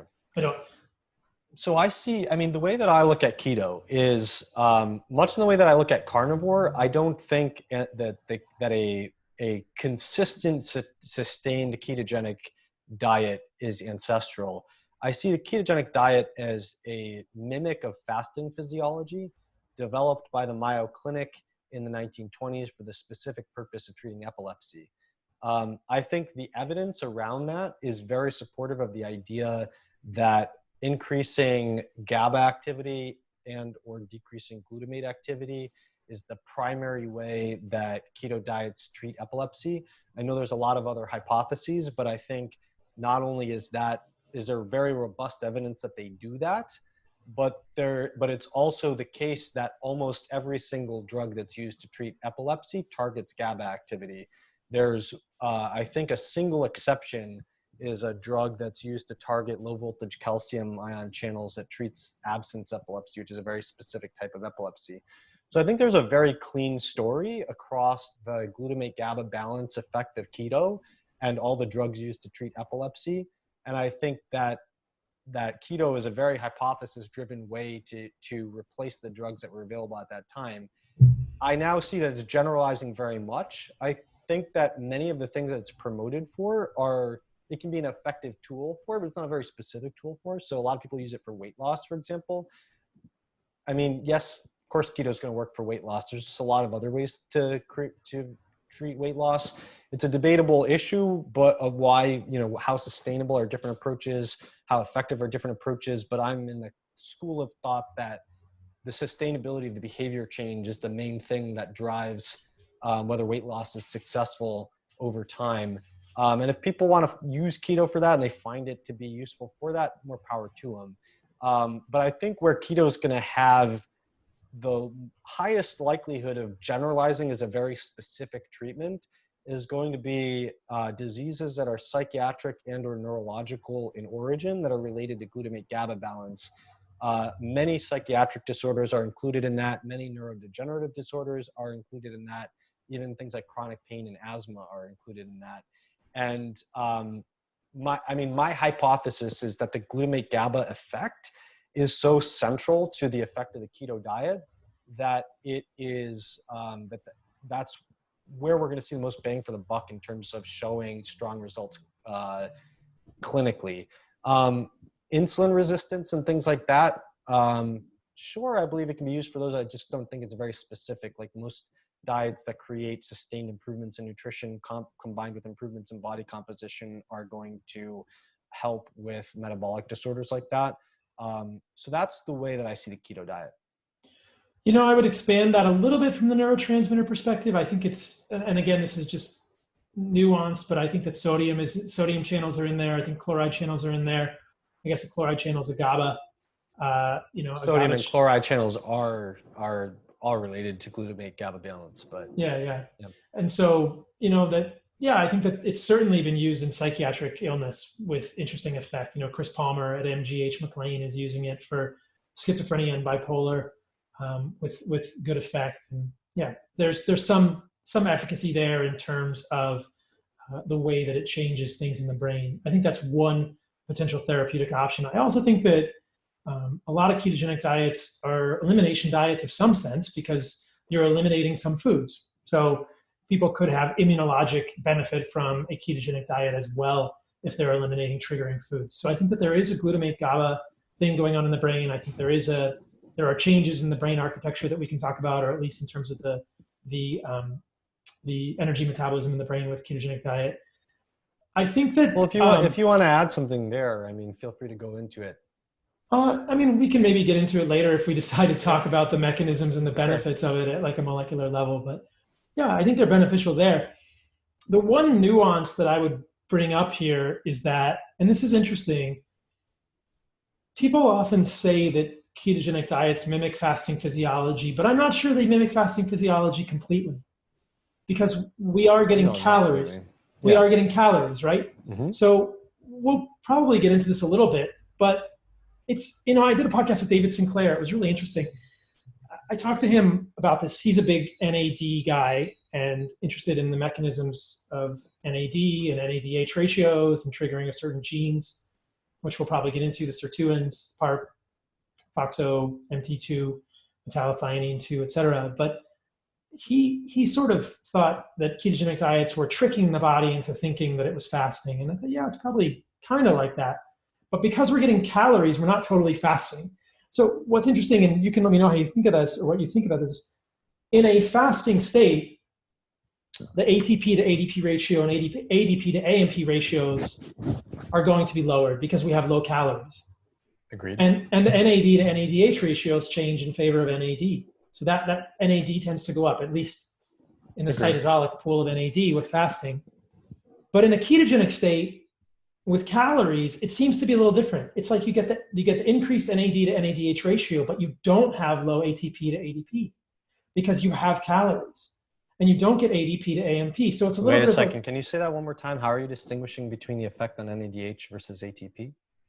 Because you have adequate calories. So in the ketogenic state. In a ketogenic diet, if you're feeding someone as opposed to fasting, yes. And there are, and I think we've seen that, that there are differences between. So can you run over one more time what you said about NADH? Oh, just that in a ketogenic diet, there's good evidence that NAD to NADH ratios increase. And that's been documented. We can go over that data if you'd like to review that. But where are you talking about in the liver, or are you talking about in the brain? Both. I think that's mostly been studied in the brain. Okay. But I think it would happen in both, because I think that the mechanism would be the same with the metabolism of beta hydroxybutyrate versus glucose. But I don't think that ATP to ADP ratios would change in the same way that they do when you're fasting, because you're not necessarily in a caloric deficit, right? So we have energy, we're doing metabolism, but so it's in that way, I think it's uniquely different than fasting, right? Because in the fasting, you're getting all these signals. You're getting ATP to ADP ratios going down, ADP to AMP ratios going down. And in ketogenic diets, because you're feeding someone, I think there's going to be a discordance there, right? NAD to NADH ratios. I'm 95% agreed with you. I would need to look more at the research on the NAD, NADH stuff to understand it better. But I agree with you with the principle that there's a partial replication of the fasting physiology that's not complete because of the calories and the ATP. Yeah, and I think that's really interesting that it's only partial, and the discordance. That's why it doesn't kill you. Well, yeah, exactly. That's why it doesn't kill you. Do you want to review some of the NAD NADH stuff? It's quite interesting. So there's a great paper. We can. There's a great paper on this. It gets into kind of the weeds in terms of some of the biochemistry, but we can talk about it. So this paper. Can you chat me a link to it so I can look at it? Yeah. At the same time. Do you wanna pause the video for a moment so we can do this, or we can just cut it out? So it's really interesting, and I had to kind of puzzle over this myself. But the paper is called beta hydroxybutyrate as a signaling metabolite, is that fewer NAD molecules are consumed per acetyl-CoA when beta hydroxybutyrate is used versus when glucose is used. And the cellular compartment in which NAD is consumed is different. So this is why the NAD to NADH ratio changes during ketogenic physiology rather than glucose-based physiology. And this has been documented in the brain in like multiple other studies, both with MRI and other methods, I believe both in humans, and definitely both in humans and in animal models. But in the paper, they say that metabolism of 1 molecule of glucose, 2 molecules of acetyl-CoA involves the conversion of 4 molecules of NAD into NADH. 2 of these molecules are converted in the cytosol during glycolysis.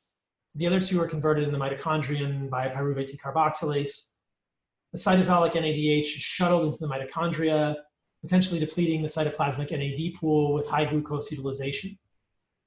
In contrast, when you use beta hydroxybutyrate and the same 2 molecules of acetyl-CoA, only 2 molecules of NAD into NADH are used, and both in the mitochondria, and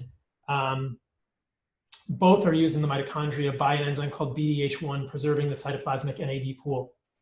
So the cytoplasmic and mitochondrial NAD pools are distinct, and the preservation of cytoplasmic NAD by beta hydroxybutyrate appears to have important cellular effects, which is kind of getting ahead of where we were going to be in this discussion, as NAD is a cofactor for the sirtuins. Right. Okay. So they're saying beta hydroxybutyrate is going to reduce NAD to NADH, but because it can be done in the mitochondria, it can preserve the cytosolic NAD pool. It has to do with, it uses less NAD. And that's analogous to why you would make lactate in the cytosol, which is to restore the NAD levels in the cytosol. Yeah. And so, so real quick, the way that I would view that is that ketones in a ketogenic state, you're preserving cytosolic NAD with beta hydroxybutyrate, in a normal glucose-based state on a mixed diet, you're primarily preserving cytosolic NAD by lactate production. Although lactate production is largely happening in astrocytes, so I guess if beta-hydroxybutyrate is being metabolized in the neuron, that would perhaps create a more effective NAD rescuing effect in the cytosol of the neuron. That makes sense. Yeah, so the two studies, ketogenic diet modulates NAD-dependent enzymes and reduces DNA damage in the hippocampus. We can talk about that one eventually, and then the other one is. So what's the sort of sales point here that the NAD is used for NAD hydrolyzing enzymes? Yes. Like sirtuins, PARPs, metallothionein enzymes, and others. And that I think is the, and this has been documented as well, that those enzymes do get turned on by ketosis and beta hydroxybutyrate. It's sort of an epigenetic mechanism, and turning on longevity genes, FOXO3, sirtuins, etc. So it's pretty interesting, and that's a fair point. Yeah, and I think what's interesting about that is that you have enough energy, so you have ATP to ADP ratios that are maintained because you have energy, but in a way, you're sort of tricking the body into thinking that you're in a fasting state and turning on these longevity genes. So that's getting ahead of our conversation where we are at this point, but that's just a nuance. Well, I think it can segue into one of the points that I wanted to talk about here. And so I think that makes sense. And I think it makes sense specifically that you'd be doing that in ketone utilizing tissues. And so specifically, you're talking about doing that in the brain. Maybe to a lesser extent, you're talking about doing that in muscle and fat. You're not talking about doing that in the liver, which is, on a ketogenic diet, the liver is bearing the brunt of metabolism to a greater degree than otherwise, because the liver is making all the ketones from fatty acids. Sure. And the liver physiology, because beta oxidation is taking place there, and because ketones are being produced rather than utilized, basically has the opposite physiology of the brain and other ketone utilizing tissues. So I do think that, and actually this is very interesting, because one of the groups that was showing how oxidative stress is prevented in the hippocampus on a ketogenic diet showed that antioxidant status was worse in the liver. And so to a very large degree, the liver is bearing the brunt of transferring beneficial effects to other tissues, such as these effects that you're talking about in ketone utilizing tissues. In that study, what was the length of time? Because I think that as we get into this discussion of ketogenesis, one of the themes that I seem to see as we were kind of reviewing studies in tandem was that the acute phase of transition into a ketogenic diet, and I think we need to be very careful, like you said, with semantics and differentiate a ketogenic diet from fasting physiology. But as we transition into a ketogenic diet, there are changes, and this is sort of the foreshadowing of the things we're going to talk about. There are changes in hormones and pH levels, which, based on what I was looking at the studies, you may disagree with this, tend to be transient and resolve within a few weeks, going back to normal levels. And so, interestingly, as you've pointed out, and even in the brain, this has been shown in the hippocampus of rats, when we shift to a ketogenic diet, we are pushing more metabolism through the mitochondria, through the mitochondrial electron transport chain, and there are more reactive oxygen species created. And this has kind of been termed mitohormesis. The increase in reactive oxygen species in the mitochondria, in the brain, and perhaps other places in the body result in activation of mitochondrial biogenesis, PGC1 alpha pathways, FOXO3, and glutathione peroxidase, and increased enzymes to make more glutathione. And so after time, so there's that increase, that bump in reactive oxygen formation with the first transition into ketogenic physiology as more of the mitochondrial electron transport chain is used. And then the body corrects it, and there's more of these antioxidant mechanisms, these endogenous antioxidant mechanisms turned on. And so the time frame of that is very important. If we look at the response to ketogenic physiology. Yeah, I can answer your question about the time frame. So this group, unfortunately, my Chrome browser that had all these tabs open quit, and I'm restoring it now. But this group showed that there was a time course where signs of oxidative stress in the hippocampus increased up to, I believe, the 3-day point. Right. At 3 weeks, they looked better. Exactly. However, what they showed in their study was essentially that the hormetic stress was yielding, if we consider 3 weeks long term, and it's a rat study, so we can't go that long. Over the course of those 3 weeks, the short-term effect in the hippocampus was more oxidative stress that then activated the endogenous responses to that oxidative stress, produced a hormetic effect that led to protection from oxidative stress. Right. However, in the liver, the glutathione remained depleted through the 3-week time point.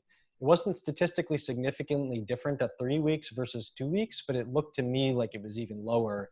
No sign of it reversing course. And their measures of oxidative damage were actually conflicting in those tissues. But the general image that I get there is that the hippocampus benefited at the expense of the liver, and the hippocampus benefited specifically through hormetic stress. So this ketogenic diet is essentially mildly pro-oxidant in terms of the balance between oxidative stress and antioxidant protection. In the hippocampus, the ketogenic diet is a mild oxidative stress that induces protective responses that we can call hormetic because the protective response exceeds any harm done by the mild stress. In the liver, that was not the case. If I could share these data if if this ever loads, but in any case, the glutathione remained depleted, and the HNE, which is a marker of oxidative damage, remained elevated in the liver. In the liver of the mice at 3 weeks. Yeah. Interesting. I think that it's, I think the oxidative stress is coming from increased utilization of the electron transport chain.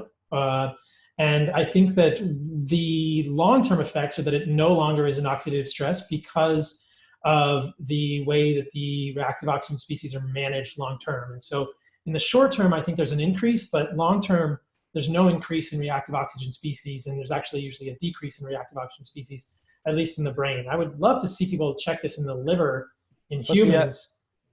The liver, so the liver is in many ways different from the brain in the case of a ketogenic diet.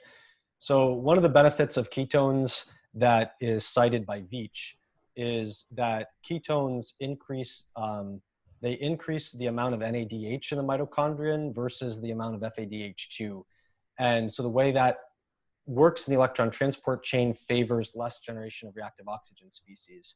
But Veach also points out that in fatty acid oxidation, you're doing the opposite. So fatty acid oxidation is occurring in the liver, not the brain, primarily in a ketogenic diet. In the liver, fatty acid is actually generating more FADH2 than you would have, and less NADH than you would have if you were burning glucose. And so you're essentially transferring the mitochondrial NADH to FADH2 ratio. You're basically giving that benefit to the brain, but the liver is bearing responsibility to create that benefit. The liver has to balance the accounts. I mean, the liver does this all the time. Like the muscle makes lactate, liver takes it, turns it back to glucose, sends it back there. Like when the liver is handling metabolism for the rest of the body, if you get a benefit one place, the liver is suffering. Like in the Cori cycle, muscles are making glucose. The liver is getting depleted of ATP to make that glucose send back to the muscle. In ketogenesis, the liver is bearing the brunt of dealing with all the fatty acid oxidation. The fatty acid oxidation is going to be upregulating uncoupling proteins in the liver, which decrease mitochondrial efficiency. Ketones are going to be increasing mitochondrial efficiency in the brain at the expense of the liver. Fatty acid oxidation is generating NADH, reducing FADH2. Ketones get sent to the brain, taking NADH reduction from the liver, giving it to the brain, reversing that metabolism in the brain. So the liver really is, like the brain is benefiting, but it is at the expense of the stress put on the liver. What's interesting, I think that then we have to look and say, what's the net, right? Is there a way that we can clinically look at the liver? And what's interesting is that from that perspective, we do not see evidence of oxidative stress in the liver on a ketogenic diet. So in theory, this is what's happening, and I don't see elevated GGT, AST, ALT, or other markers of oxidative stress in the liver in humans on a ketogenic diet long term. So we kind of have to say what's going on. And then, as we've seen in animal models, we obviously can't study this very well in humans. The ketogenic diet is lifespan extending. It's mimicking caloric restriction and turning on these longevity genes. So I want to dwell on that point because you brought it up before, and I'll let you finish your thought, but I want to hover there for a minute because I do want to talk about that. Yeah, I mean, so it seems to mimic, the ketogenic diet seems to mimic the caloric restriction physiology in its epigenetic effects. So beta hydroxybutyrate has direct effects on the histone deacetylases, HDAX1 and 2, and the NAD to NADH ratios can affect the differential transcription of genes FOXO3, sirtuins, MT2, the PARPs, and it appears to have a lifespan extending effect in animal models, much like interventions which affect sirtuins do. So this is the work of David Sinclair and others with resveratrol and other molecules that affect the NAD to NADH ratio. So clinical evidence that the liver is stressed by a ketogenic diet I've not seen it in humans. Well, look, I'm not saying that the liver is being acutely damaged by a ketogenic diet, but we're talking about oxidative stress benefits in the hippocampus, and we're relying on animal experiments to talk about those things. I mean, you're not also measuring oxidative stress in the hippocampus of your patients either, right? We can't, but we only understand these mechanistic details from animal experiments, and the people who did the hippocampus paper are the people that I'm citing for this. So after they published their paper in 2008, I believe it was, they published another paper in 2010, acute oxidative stress and systemic NRF2 activation by the ketogenic diet, and that's where they mapped out the time course of reactive oxygen species. So H2O2 was increased at 1 day by the ketogenic diet, declined thereafter, and was significantly lower than baseline at 3 weeks. The 4-HNE, which is a marker of oxidative damage, was elevated at 3 days, and it wasn't statistically significantly elevated at 1 and 3 weeks, but it actually looks pretty much just as high. So that didn't seem to benefit in the same way. Maybe that was early damage that from the day 1 or 3 that persisted. But in the liver, that's in hippocampus. And then in the liver, the glutathione was cut in half in the liver at 3 days, stayed cut in half at 1 week and 3 weeks. In fact, at 3 weeks, it looks even worse than it did at 3 days. Yeah. I mean, we're not measuring hepatic glutathione in anyone's patients. We're not measuring hippocampal 4-HNE. We're not measuring hippocampal H2O2, right? So, I mean, I think it's very clear that there's neurological and psychiatric benefit. My personal way of seeing that is that that's mainly from the glutamate GABA balance. I think these things on oxidative stress are very not fully mapped out yet, but I think if we're going to go into details about affecting NAD, FADH2, and all these different things, I think it's necessary to point out that in proportion to the benefits that incur at the brain, you're directly proportionally having the reverse effect in the liver. And I think that then we, as people who work with people, humans, we can sort of say, that's an interesting, okay, how do we measure that in the liver? How do we test that? And the best proxy that I have for that is AST, ALT, GGT, systemic markers of inflammation, things like this. And I haven't seen an issue with it, but it's interesting. It's like, certainly we know there are cognitive benefits to a ketogenic diet. Yeah, but your patients they're not that ketogenic, right? For the most part. I mean, what's the typical millimolar ketones? I think it's probably 0.5, right? 0.5 to 1.5. So, yeah, I mean, whatever I usually eat, I don't eat keto at all, but mine are 0.2 on a typical afternoon. Yeah.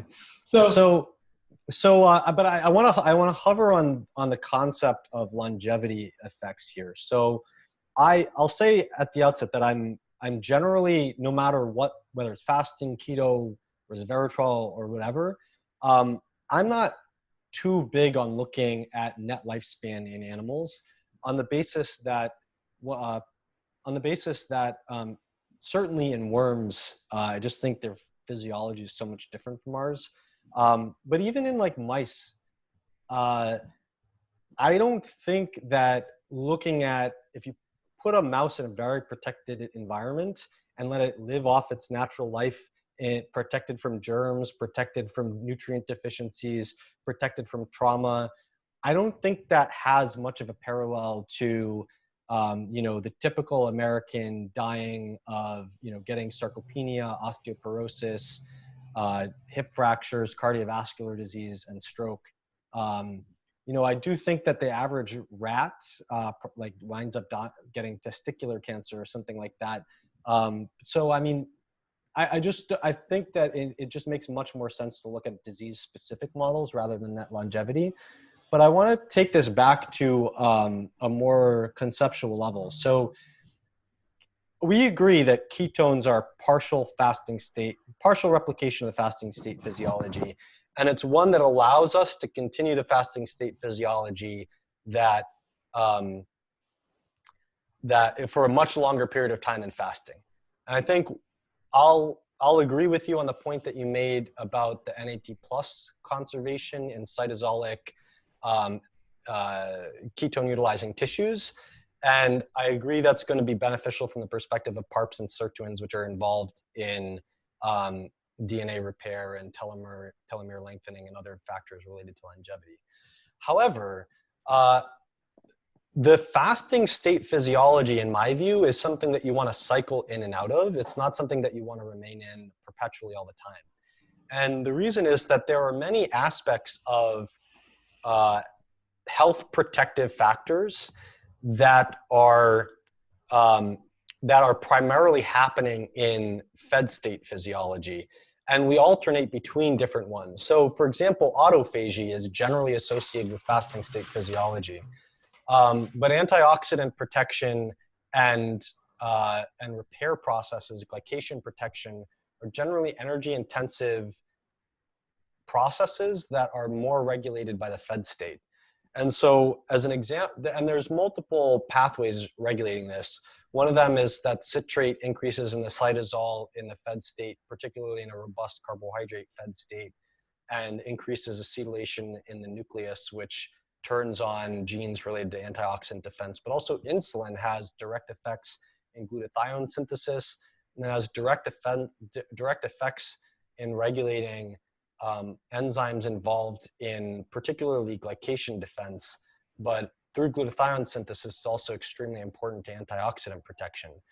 And so I think, if you look at that hippocampus paper, the depletion of glutathione that occurs in the liver is a significant example of that. And glutathione depletion, I don't know anyone, I looked for papers and could not find any on ketogenic diets in humans and hepatic glutathione or even plasma glutathione, and could not find any. But it's generally known and non-controversial that glutathione cycles down in the fasting state and up in the fed state. And that's basically for two reasons. One is that protein provides all the precursors. So the influx of amino acids from protein is high in the fed state, low in the fasting state. And the other is that the synthesis of glutathione requires insulin, magnesium, and ATP. So insulin is a direct positive regulator of glutathione synthesis. The insulin to glucagon ratio is what drives that. And that partly reflects, I think, that it is ATP intensive. So in a ketogenic diet with adequate protein, you are providing amino acids, you are providing ATP levels, you're not providing the insulin response. Well, I think that's why glutathione levels are lower, as for an example, in the livers of those mice, or rats rather. So that's an important thing to distinguish here. And maybe that's why I wanted to say that in the beginning, that a ketogenic diet is not the same physiology as a fasted state, right? Because you do have influx of amino acids and you do have ATP. And I think that is going to change the overall signaling. And that's, as you say, I don't know that's fully been studied. And I think that a ketogenic diet represents a unique physiology. I agree with you. When we are completely fasting for a week, things are going to be different, right? And antioxidant status could decline with all those mechanisms. But in a ketogenic diet, it's kind of this unique thing that we need to study a little more because of the discordance between ATP levels and NAD levels. One of them mimics fasting, one of them doesn't. And I think that's going to affect things differently. The other just part that I would suggest here is that absolute levels of insulin do not directly translate into levels of insulin signaling. And I think that glucagon to insulin ratio is important, but the absolute level of insulin tells us nothing about insulin signaling. We know this from cases of insulin resistance. And postprandial insulin levels on any diet, even a diet that involves protein in a carnivore diet, will rise. So there are insulin signals. Fasting insulin levels are much lower. And I was actually looking at a paper the other day with a friend, and we were comparing postprandial levels of insulin signaling on a number of people who were eating a carnivore diet. And then we were looking at another paper of, I think they were non-diabetic subjects in postprandial insulin signaling. But there's not a whole lot of evidence that I've seen about levels of postprandial insulin, but insulin does rise after a meal of protein and fat. It still does. We know that protein is insulinogenic to some extent. It's not completely flat. I don't think we disagree on this at all. And a ketogenic diet is going to provide signals of being in the fed state, but they're not going to be as robust as signals from a carbohydrate inclusive diet. And I think that I think it's misleading to point to insulin resistance in pointing out why more insulin is not necessarily going to make more insulin signaling. I mean, it's true that in an insulin resistant person, they're going to have higher insulin levels and less insulin signaling. That's completely true. But it is also true that if you take anyone with a given level of insulin resistance and you feed them carbohydrate, you're going to get more insulin. And given the current state of resistance or sensitivity to their cells, they're going to have more insulin signaling because of that. I think that's completely non-controversial. Also, if you look at diabetics, and I can link this paper in the show notes, I can send it to you later. And this is, I believe I cited this in my doctoral dissertation, which I sent you. There was a study on diabetics showing that they have low glutathione status, including an oxidized glutathione status in the blood, and that you could normalize that by putting them on a euglycemic hyperinsulinemic clamp. This is a model where they took human diabetics, looked at their bad glutathione status, and they pumped glucose and insulin simultaneously in their blood, and did so in a way that allowed them to pump just enough glucose to prevent hypoglycemia while simultaneously putting in very large loads of insulin. And what that did was normalize their glutathione status. So there is human evidence that insulin, even in the context of being pumped full of glucose, even in the context of diabetes, insulin does positively regulate glutathione in a way that increases it, which is consistent with the livers of the rats that were fed the ketogenic diet as well. So, I mean, I think we're in complete agreement that you do not have a full replication of the fasting physiology in a ketogenic diet. You do get fed state signals. I just don't think, I mean, ketogenic diets were explicitly designed by the Mayo Clinic for the purpose of creating a sustainable mimic of fasting state physiology for the purpose of treating seizures, because it was known that seizures could be treated by fasting, but it was also known that you can't fast perpetually or you die. And so, yes, they provide fed state signals, but they were literally designed to try to maximize the fasting state physiology that you could get out of a diet that would keep you alive over time. And I think a good model for understanding the concept of cycling is basically, when you fast, you primarily do things that break things down and that are energy generating. And that allows you to clean house. When you get fed, you do a lot of building up, you do a lot of repairing, and you do a lot of energy intensive protection. I think we need to harness both of those to optimize our physiology for long-term protection. That's my view. I think that's a compelling thesis. That's a compelling premise. And I think that it's not totally clear that we can't do that with ketogenic diets. And I think that with ketogenic diets, what I'm saying now is that the other nuance we should say is that a 4-to-1 fat to protein ketogenic diet developed by the Mayo Clinic for epilepsy is perhaps different physiologically than a 150 to 170 gram of protein, 1-to-1 or 2-to-1 fat to protein ratio that we would be getting on a diet like this. I think that at extreme dietary ketosis may have different signals. And I appreciate what you're saying. I think that we do want to make sure that no matter how we're eating, whatever sort of macronutrient composition we are consuming, we are still getting anabolic signals. And I think it's fascinating, and there's a good amount of data to suggest that we can still get that on a diet that is ketogenic. It's maybe not the classical ketogenic diet, but we could still get that on something like a carnivore diet. With regard to the oxidative stress stuff, I think that we talked about this a little bit in the first podcast. We need more studies on this, but I haven't seen clinically any change in lipid peroxides, 8-hydroxy-2-deoxyguanosine, levels of glutathione in myself or my patients on carnivore diets. And so the actual rubber meets the road translation of all this to me suggests that people can have quite good, at least the best metrics that I'm aware of oxidative stress, even on this way of eating. And so it's hard to know how those two sort of things connect. We don't observe it, or at least I have not observed it in my patients, but it's something we could test for, and I wonder about that. Now I'm testing whole blood. It would be something great to do a study on when the first carnivore studies are done. I know, right?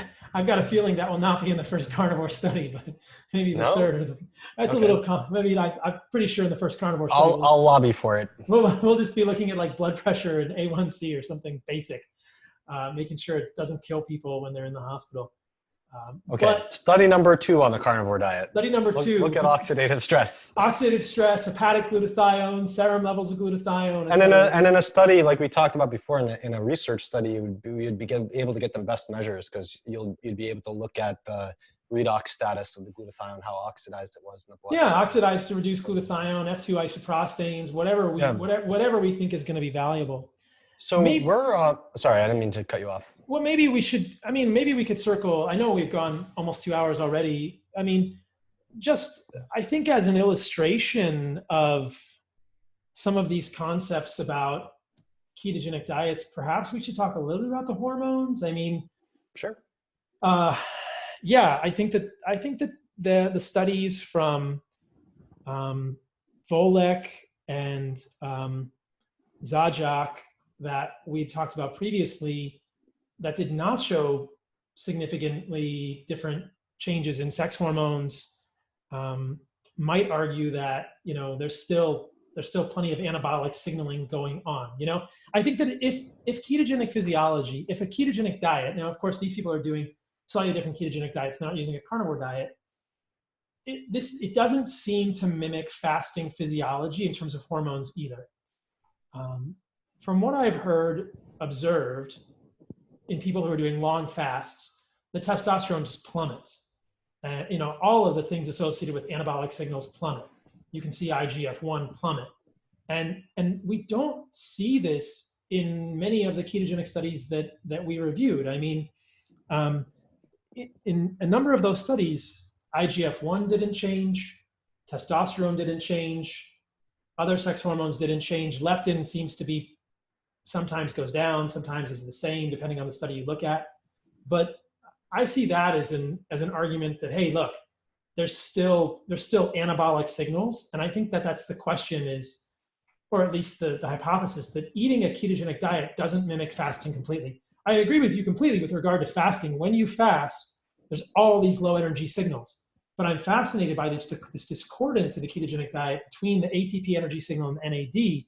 And the hormonal data to me suggests we're not fully fasting physiology. We're not just dropping everything off the face of the planet. I think part of the issue here is first of all, I'm thinking of this more from the perspective of possibilities rather than mean effects. And some of these studies are looking at mean effects.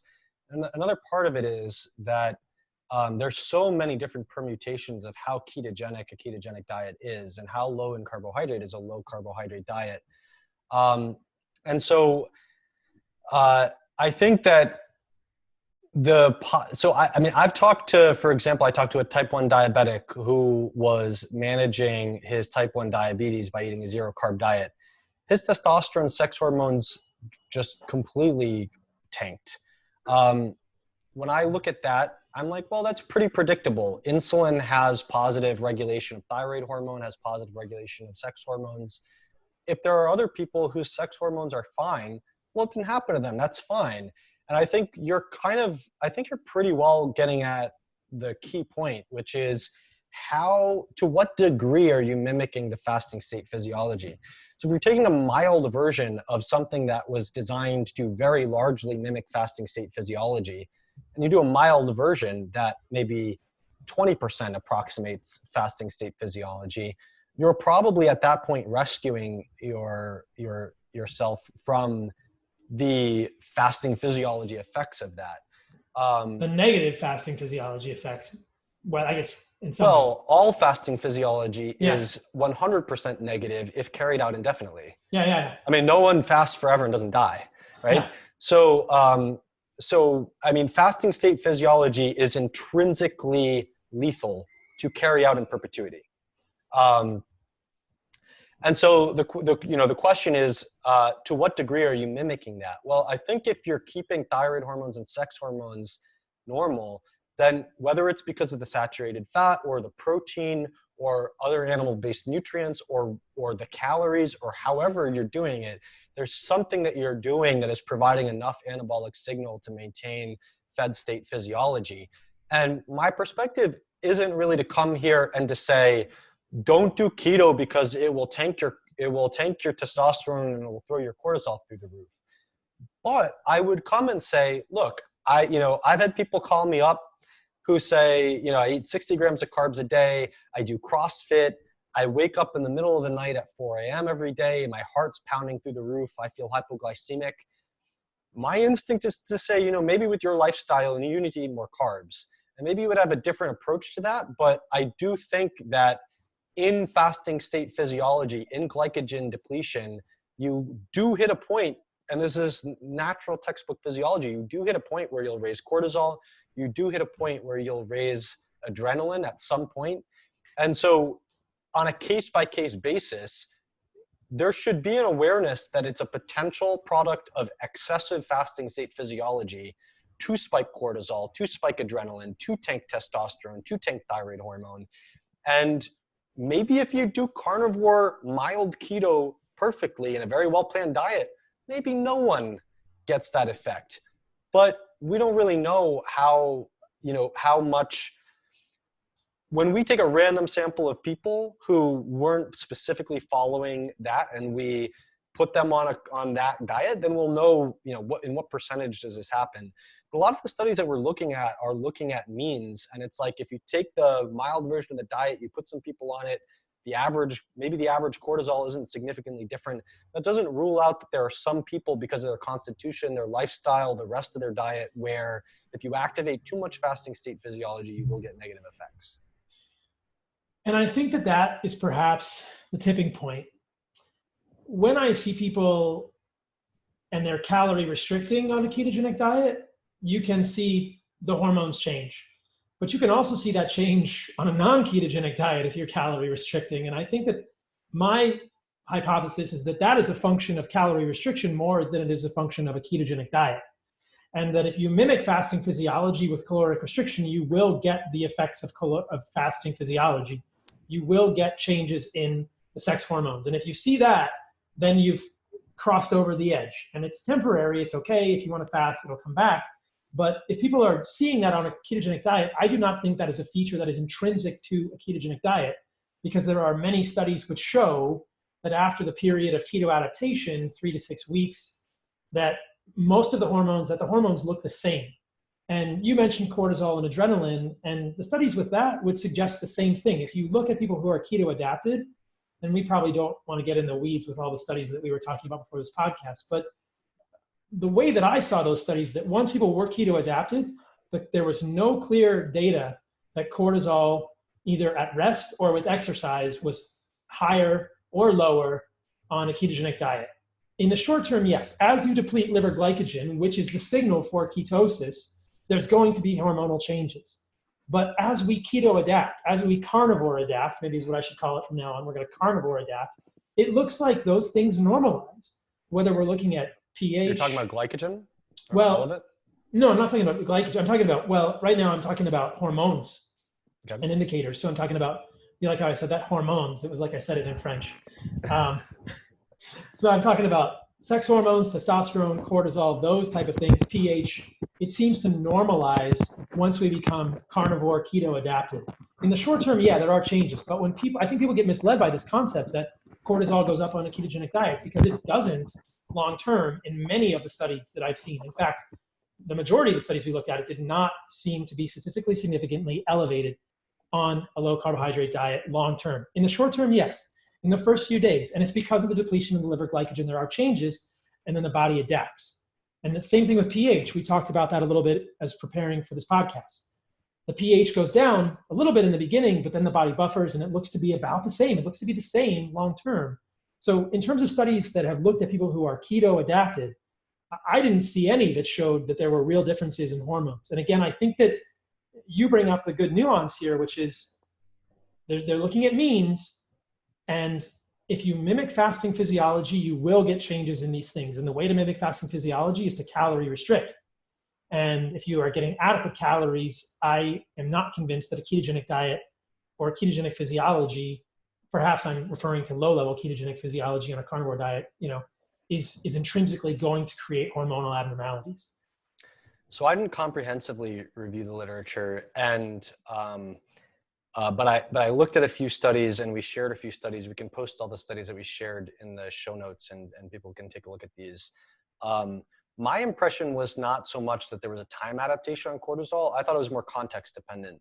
So in people on a ketogenic diet where they had an extreme therapeutic ketogenic diet for epilepsy, where they obviously had health problems to begin with, and in people with rheumatoid arthritis, there were statistically significant increases in cortisol. But those were only to 3 to 7 days.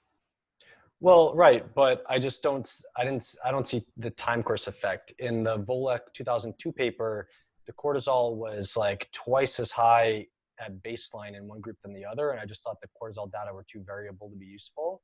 And then there was an exercise paper that we looked at, and it was, if I recall correctly, cortisol wasn't elevated at baseline, but it was elevated during the first 90 minutes of the exercise program. So to me, it looked more... you'd have to really, that one was really quite misleading, Chris. We'd have to really dig into that paper. There wasn't a statistically significant difference in cortisol at any of the time points with the exercise in that paper. Okay, well, let's leave it at, I don't think, we can put the paper in the show notes, and then maybe we can talk about it later, answer questions about it, or go back and forth later. But anyway, my impression is that it's more context dependent than time dependent. If there's time adaptation data, I don't know, maybe it's out there, but I didn't get that impression.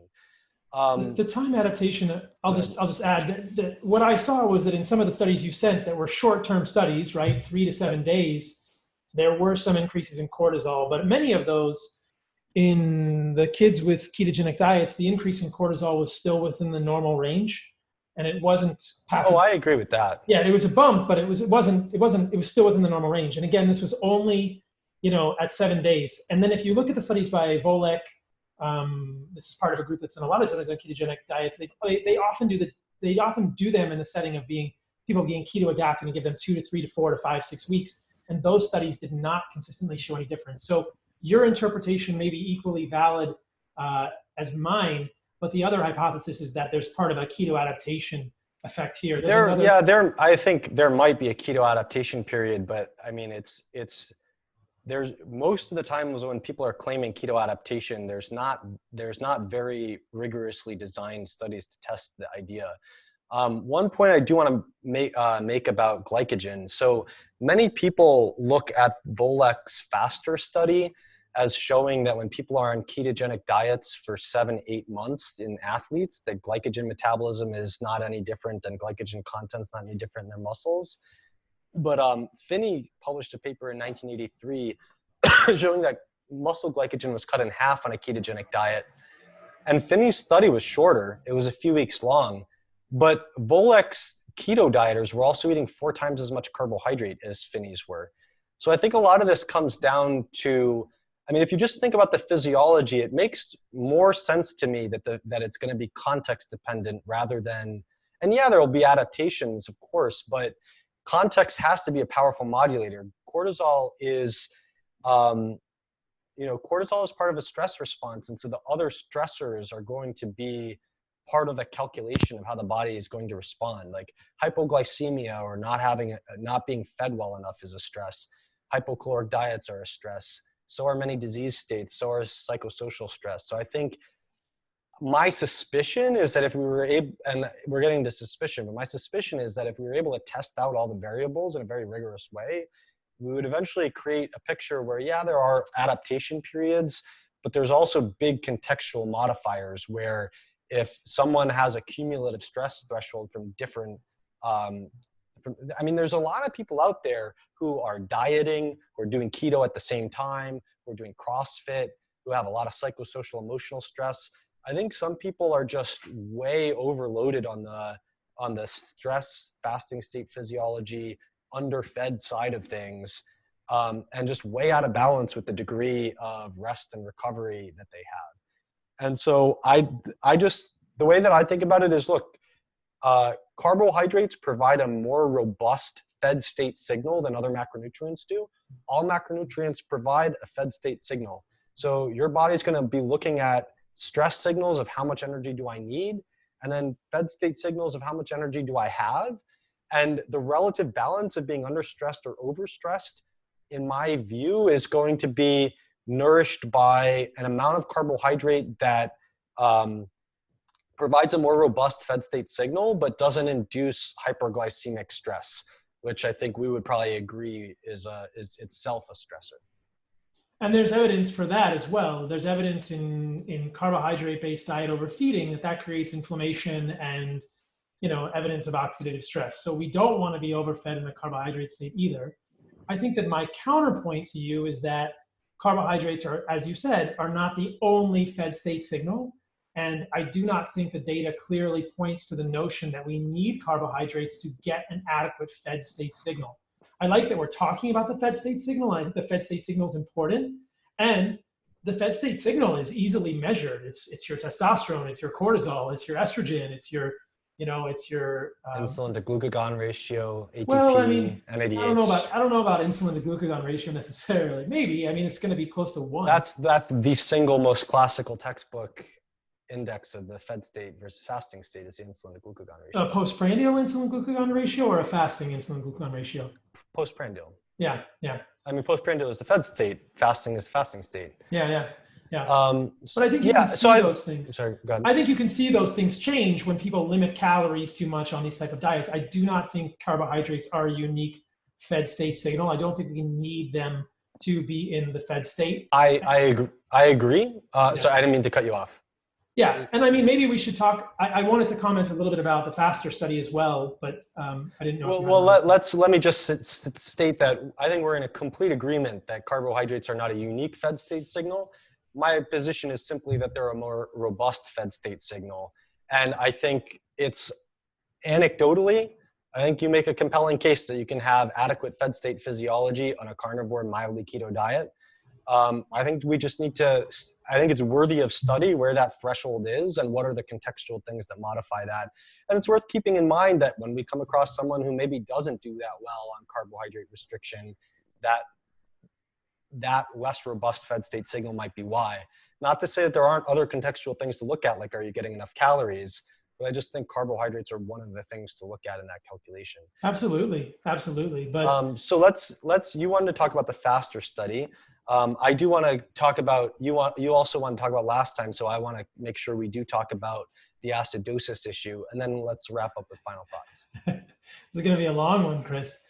We'll go quickly through these last. We'll go quickly. Yeah. The FASTER study, they had 10% carbohydrate in the diet, and it was, and I mean, it's an intriguing study that I would encourage people to look at. It's metabolic characteristics of keto adapted ultra endurance runners. And there was equivalent glycogen storage and utilization on this diet when they were at 10% carbohydrate for a period of keto adaptation. The other thing, it was a very low carbohydrate diet. It was just 4 times higher in carbohydrate than the Finney 1983 study showing that glycogen in the muscles was cut in half. yeah, And yeah. so I just dispute that you can say that that's keto adaptation over months rather than less extreme carbohydrate restriction. You wonder. You got to wonder, yeah. I don't know. We got to compare the study.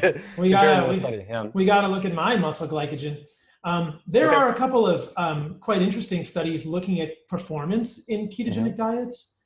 I can send these to you. Keto adaptation enhances exercise performance and body composition responses to training and endurance athletes is the first one. And I got to look and see how ketogenic this one was. But this was a 12-week ketogenic diet, and the low carbohydrate ketogenic diet group had significantly greater decrease in body mass and body fat percentage. And they had no change in the 100-kilometer time trial between that group and the high carb group, no change in the 6-second sprint peak power, or actually the ketogenic group, the low carbohydrate ketogenic diet increased their 6-second peak power by 8 watts per kilogram body weight, and the high carbohydrate group dropped negative 0.1 watt per kilogram. And then the last measure was the critical power test. The peak power decreased by 0.7 watts per kilogram, and the high carb group increased by 1.4 watts per kilogram in the low carb ketogenic group. So that was, and again, it was 12 weeks of keto adaptation, and this group had 6% carbohydrates, 17% protein, 77% fat. So pretty interesting in terms of performance. There's another one, effects of 4-week very low carbohydrate diet on high intensity interval training responses. This one was 8 plus or minus 3% carbohydrates in the low carb ketogenic diet group. And they had, they performed graded high intensity exercises. And basically in summary, there was no difference between those groups after a period of 2 to 4 weeks of keto adaptation. So in terms of performance, those studies are intriguing for ketogenic diets. People always say, oh, you can't do these things on a ketogenic diet. And I really think it's fascinating. This question of muscle glycogen stores on a ketogenic diet are fascinating. Again, I just did a podcast with Stan Efferding, and I'm curious, like if on carnivore macros, what if you're doing 0 carbohydrate, but you're getting, you're getting a robust amount of protein? Will that increase glycogen stores in the muscle? Who knows? But at least there's some evidence that with 6 and 9% carbohydrates, the performance was equivalent after keto adaptation.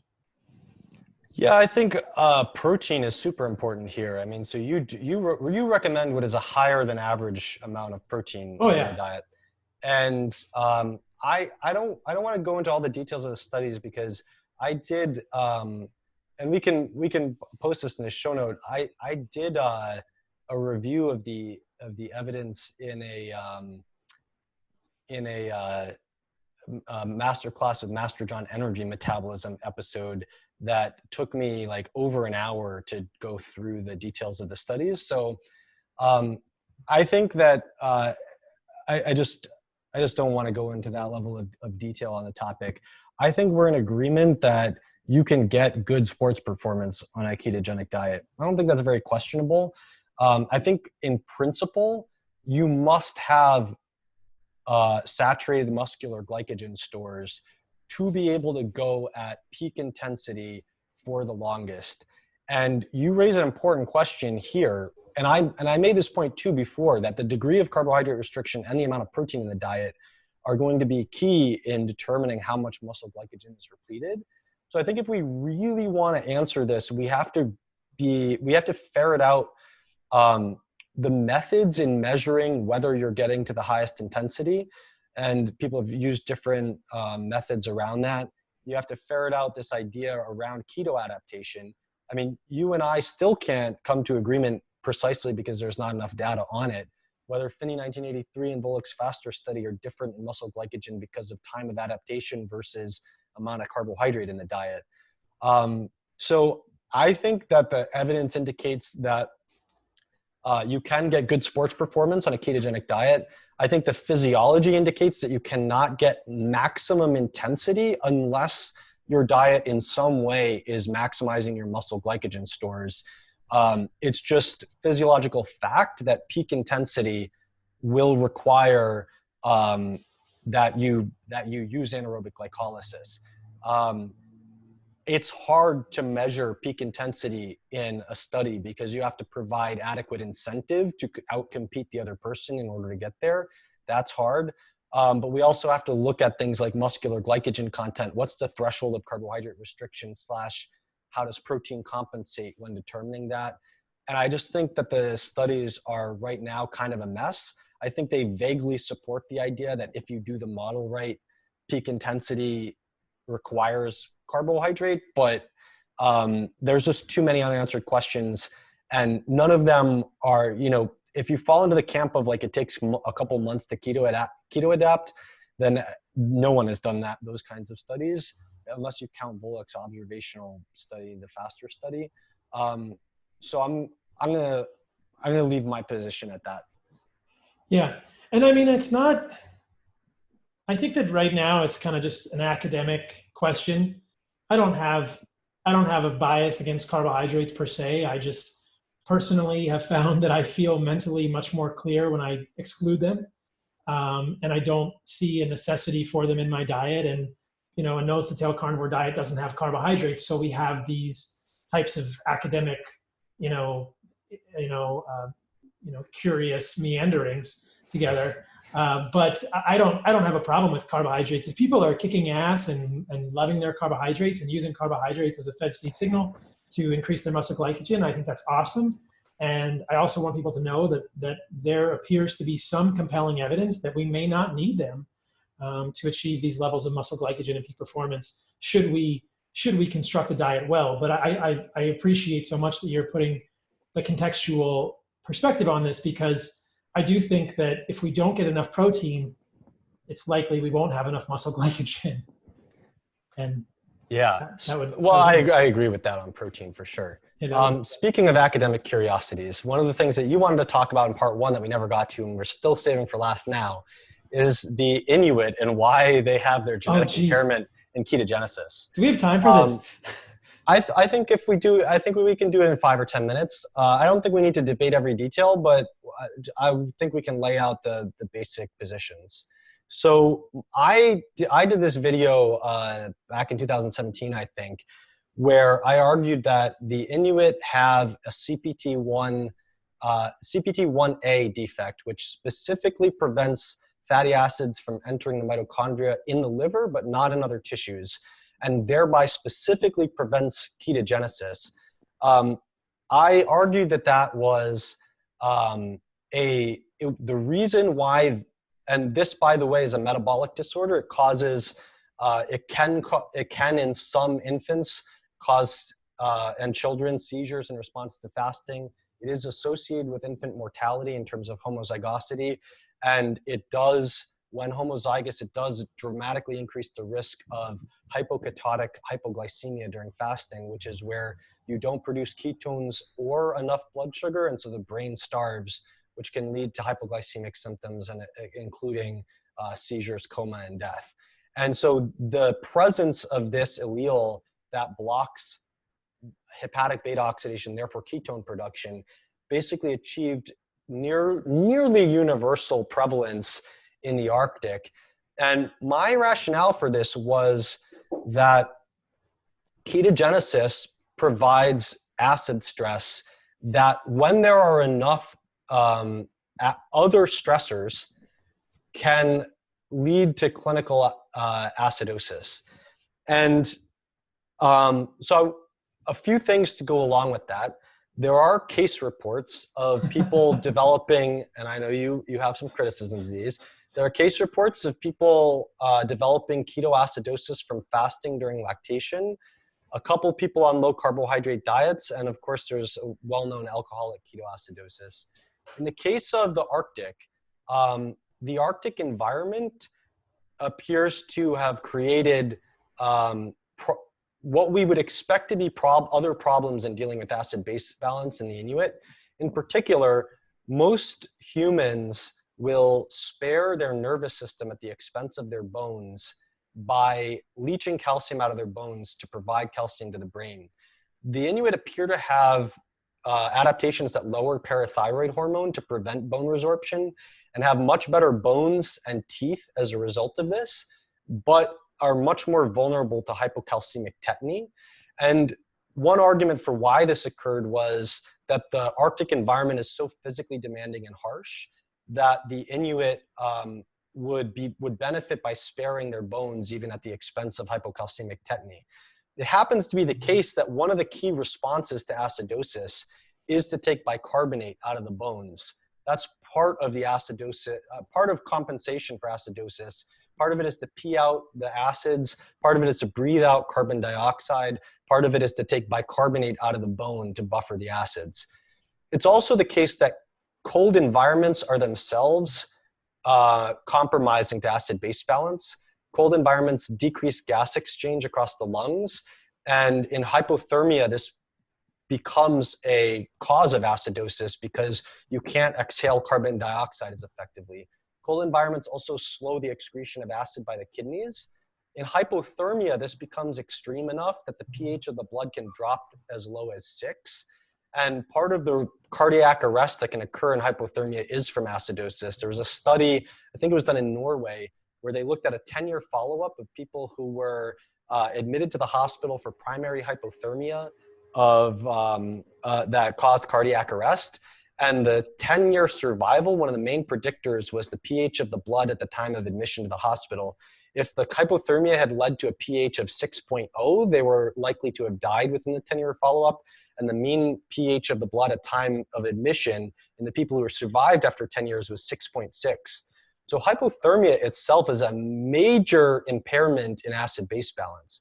When you're on a ketogenic diet, you have a 20-fold increase in the acid, amount of acid in terms of the energy molecules carried in your blood. Normally, the only energy molecule, yes, there's other acids, but the only energy molecule that you carry in your blood that's acidic usually is fatty acids. And if you get into prolonged fasting or a very therapeutic level ketogenic diet, you're going to 20-fold increase the amount of circulating acids carried by the ketones.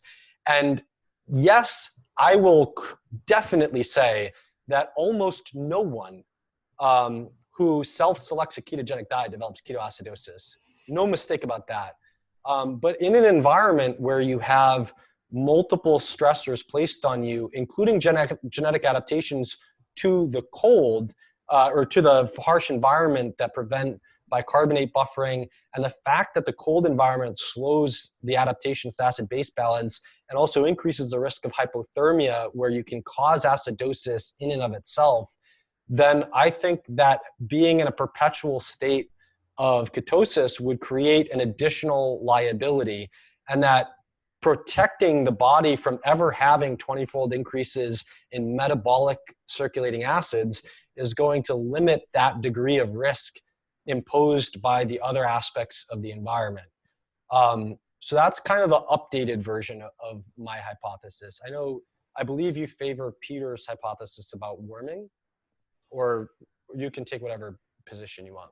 Yeah, so a lot of parts of that. So I think that the notion that the ketogenic diets could lead to clinical ketoacidosis has not been demonstrated in the literature. And the theory that you're suggesting is pretty much based on that possibility, that ketones could lead to ketoacidosis, and therefore the prevention of ketosis with this CPT1A mutation would prevent that. Now, I think that rests on the premise that people can get ketoacidosis from a ketogenic diet, which I said, this has not been demonstrated in the literature. There were as you noted, there are thousands, perhaps tens of thousands of people who are doing ketogenic diets with levels of beta-hydroxybutyrate that are much higher than mine a lot of the time. And people that do episodes of fasting that last 5 to 10 days, getting levels of beta-hydroxybutyrate up to 5, 6, 7, that do not develop clinical ketoacidosis in any way, shape, or form. So there were a number of cases in the literature. There were 4 cases in the literature. Because of acid-base buffering. Would you agree with that? Yeah, I believe that the body's going to buffer it. Yeah. Yeah. There were 4 cases in the literature that you found, and unfortunately, in only 2 of those was the level of beta hydroxybutyrate actually measured in the blood.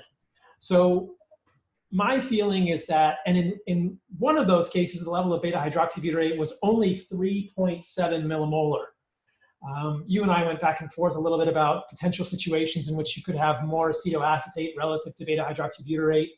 That doesn't seem terribly plausible to me based on the fact that those 2 keto acids equilibrate, primarily based on the ratio of NAD to NADH, and you would have to have a largely imbalanced ratio to have a huge amount of acetoacetate. When we see people in the hospital, if ketones are even measured in the blood, it's almost never acetoacetate. None of these measured acetoacetate. Only 2 of them, like I said, measured beta hydroxybutyrate, and one of those was 3.3, which is not high enough beta hydroxybutyrate.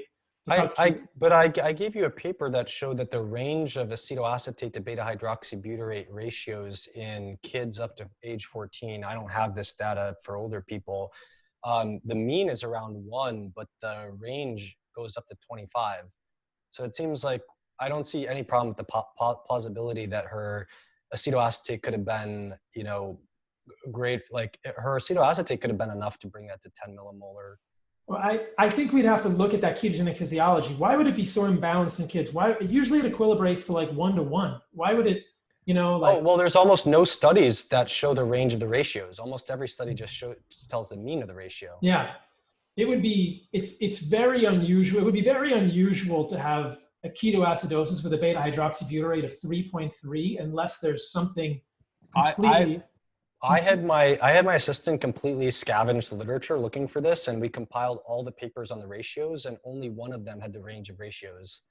And that one is the one that showed that the range was really broad and could have a acetoacetate to beta hydroxybutyrate ratio of up to 25 in one of those people. And in order for that to happen, you'd have to have a profoundly disordered NAD to NADH ratio to push it in that direction. And it's like, why would that happen?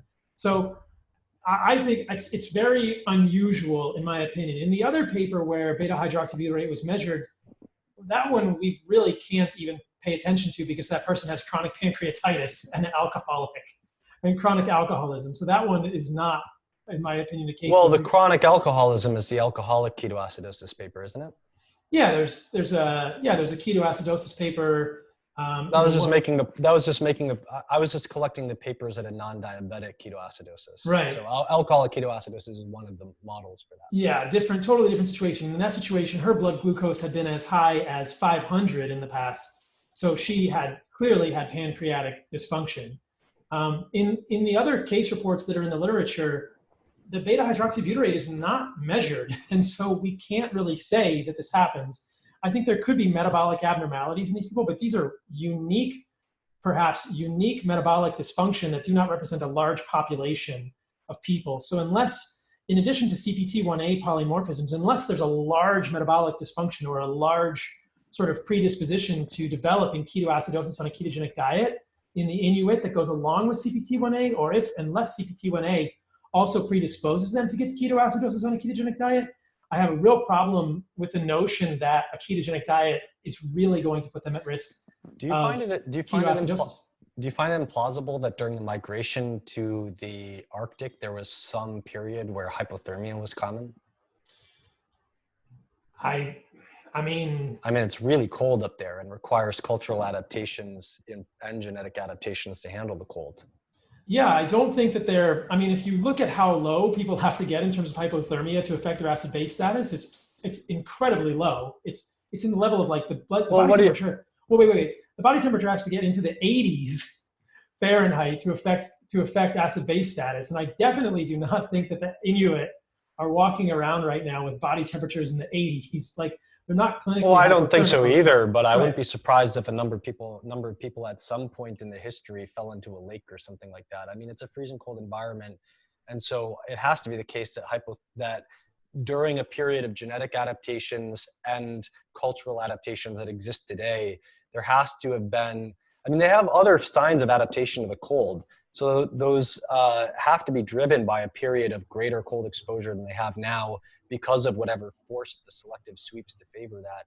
It seems very plausible to me that flat out hypothermia would be a major risk of the Arctic environment. But also, I'm not so sure that it's fair to say that you have to reach a threshold to affect acid-base balance. I mean, generally, the mediation is driven by temperature, which slows molecular transfers. So everything slows down at cold temperatures. And I think one of the issues here is that, like, I'm not saying the classical ketoacidosis that comes in diabetes would be the feature that you would see. I'm just saying that the combined acidosis from multiple factors, including impairments in being able to handle acid-base stress, could combine to produce acidosis. And of course, it's going to look different in that picture if it's partly mediated by lower bicarbonate from lower bone resorption, partly mediated by colder temperature, partly mediated by ketone production, et cetera. I mean, if you take, like, you can have a mixed acidosis, you know? Well, the other thing that we haven't discussed is that I think that the data on ketogenic diets doesn't support the fact that there's any change in blood pH. And there were a number of studies that we went back because and of forth acid-base buffering. Well, sure, but like clinically, we don't, like, it's not observed. There's no significant change in pH status in 3 or 4 of those studies that we looked at together, Chris. So, like, it doesn't really, you know, it seems like the body can adapt to this. We certainly don't absorb changes in bicarbonate. Yeah, by taking bicarbonate out of the bone, by exhaling carbon dioxide in the breath, and by peeing out ketones. Yeah, and there may be other mechanisms by which we buffer it, but clinically we don't observe changes in pH. And so the idea that CPT1A, the other thing about CPT1A, which Peter has noted in his blog, is that the mutation is not pervasive in the Arctic, that it's concentrated in the coastal areas. So the theory that he advanced was that it may have something to do with omega-3 fatty acid consumption, but in the inland areas, it's less common to have a CPT1A mutation. So it's not like 100% of people. The coastal regions is more common, which suggests that doesn't make a whole lot of sense, because that's not, that suggests another factor. He also talks, I think it's also interesting, his theory is that... Well, he made the point that omega-3 from marine fats upregulates CPT1A. Or that it allows increased utilization of fatty acids. Right, but his explanation for why it's more common on the coast was more marine fat, more omega-3s would upregulate CPT1A. So it does make sense that if CPT1A is a risk, of course, factors that increase its expression. How would it increase the expression? It's like epigenetic modifier with omega-3s? I thought it had something to do with fatty acids moving across the membrane rather than... Omega-3 fatty acids are burned at a higher rate for beta oxidation. I'd have to look up those mechanisms. I'm quite sure that was his rationale, though. I thought he had different rationale. And then he suggested that perhaps with increased free fatty acids, there was more of an uncoupling effect, and it was probably a thermic effect. But I don't know. I do want to say one thing about that. I wouldn't be surprised if there's a thermic effect of it. I just don't see the rationale for having a specific impairment in ketone production, highly specific impairment in hepatic beta oxidation, that causes the risk of hypoketotic hypoglycemia, seizures, and infant mortality, in order to achieve warming that we already have a sophisticated system for, involving the hypothalamus, norepinephrine, free fatty acid, lipolysis, and UCP1. There are so many polymorphisms that could be selected for in terms of brown fat production, in terms of the hypothalamic response to cold, and in terms of UCP1 expression, that I just don't see why we wouldn't see the changes aimed at warming targeted all in those pathways. And those there are changes there, but why leverage something that has such a specific effect on ketone production simply to get more warming out of that, rather than creating higher leverage in the system of warming as it's designed? I don't know why it would go one way and not the other, but I think that the idea that they are trying to avoid ketosis for reasons of acidosis, I just don't think it. I don't think there's enough data to support that with all the things we talked about. There's no, okay, no fair enough. Yeah. Do you want to add any final thoughts? I think we can take our break, at least until part 3 for now. Jesus.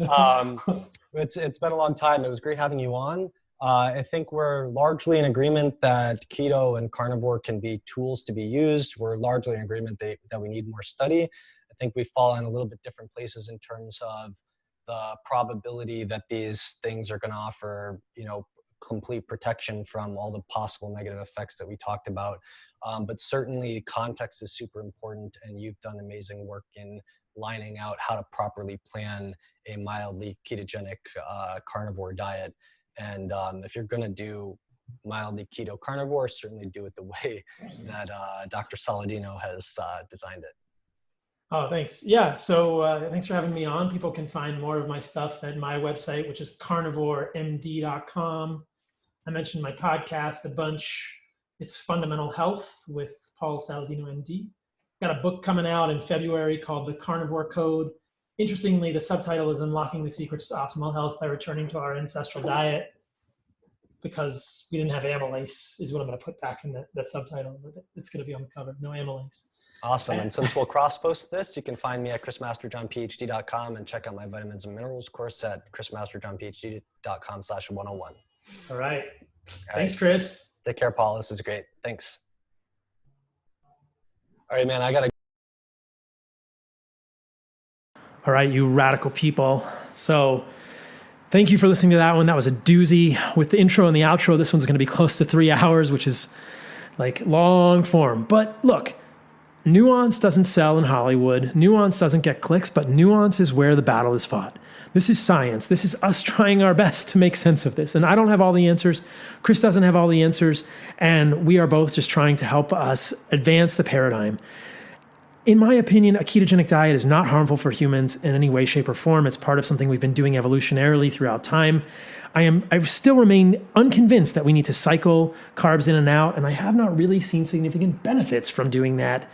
But if you feel better doing that, I'm completely open to that. I try not to be dogmatic about a carnivore diet. Like I said in the intro, I think what's most interesting for me about the carnivore diet is the notion that plants can be toxic, that we should think about plants on a toxicity spectrum, and that we should realize that animals are the best place that we are getting our nutrients. And if we do those things, we can be 85% carnivore or 90% carnivore and still lead freaking radical lives.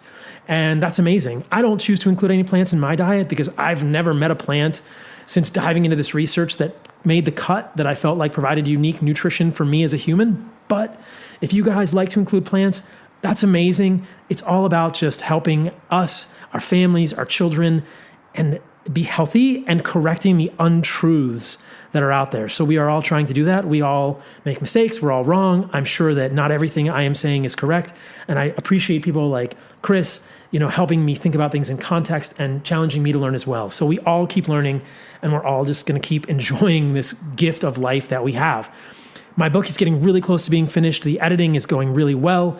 We're going to go to press really soon. Like I said, it's coming out in February 2020. Go to thecarnivorecodebook.com for a landing page, or to my website, Carnivore MD, which has a link to the book, and you can pre-order in a link to Indigo River, my publisher, from both of those. Thank you so much for that support, you guys. I appreciate you all. I've been playing with some new hashtags. I love the word radical so much. I'm going to come out with some t-shirts that say stay radical soon to spread the message, but I am so stoked about a couple of hashtags. Is it lame to talk about hashtags on here? Anyway, whatever. My hashtags. You'll see them on my Instagram, The Radical Life. Hashtag me with The Radical Life, hashtag The Radical Life, and Stay Radical. You guys know the Stay Radical one, but hashtag me. I'll repost it. This is our community. We are radical. We are pushing the boundaries, and we are not accepting mainstream dogma. Got a hunting trip coming up in January in Austin with my buddy Monsell. There's maybe one spot left for that. I posted about it on Instagram a while ago. If you want to come hunting with me, go to choosecandor.com/carnivoremd. It may be full. There may be one spot.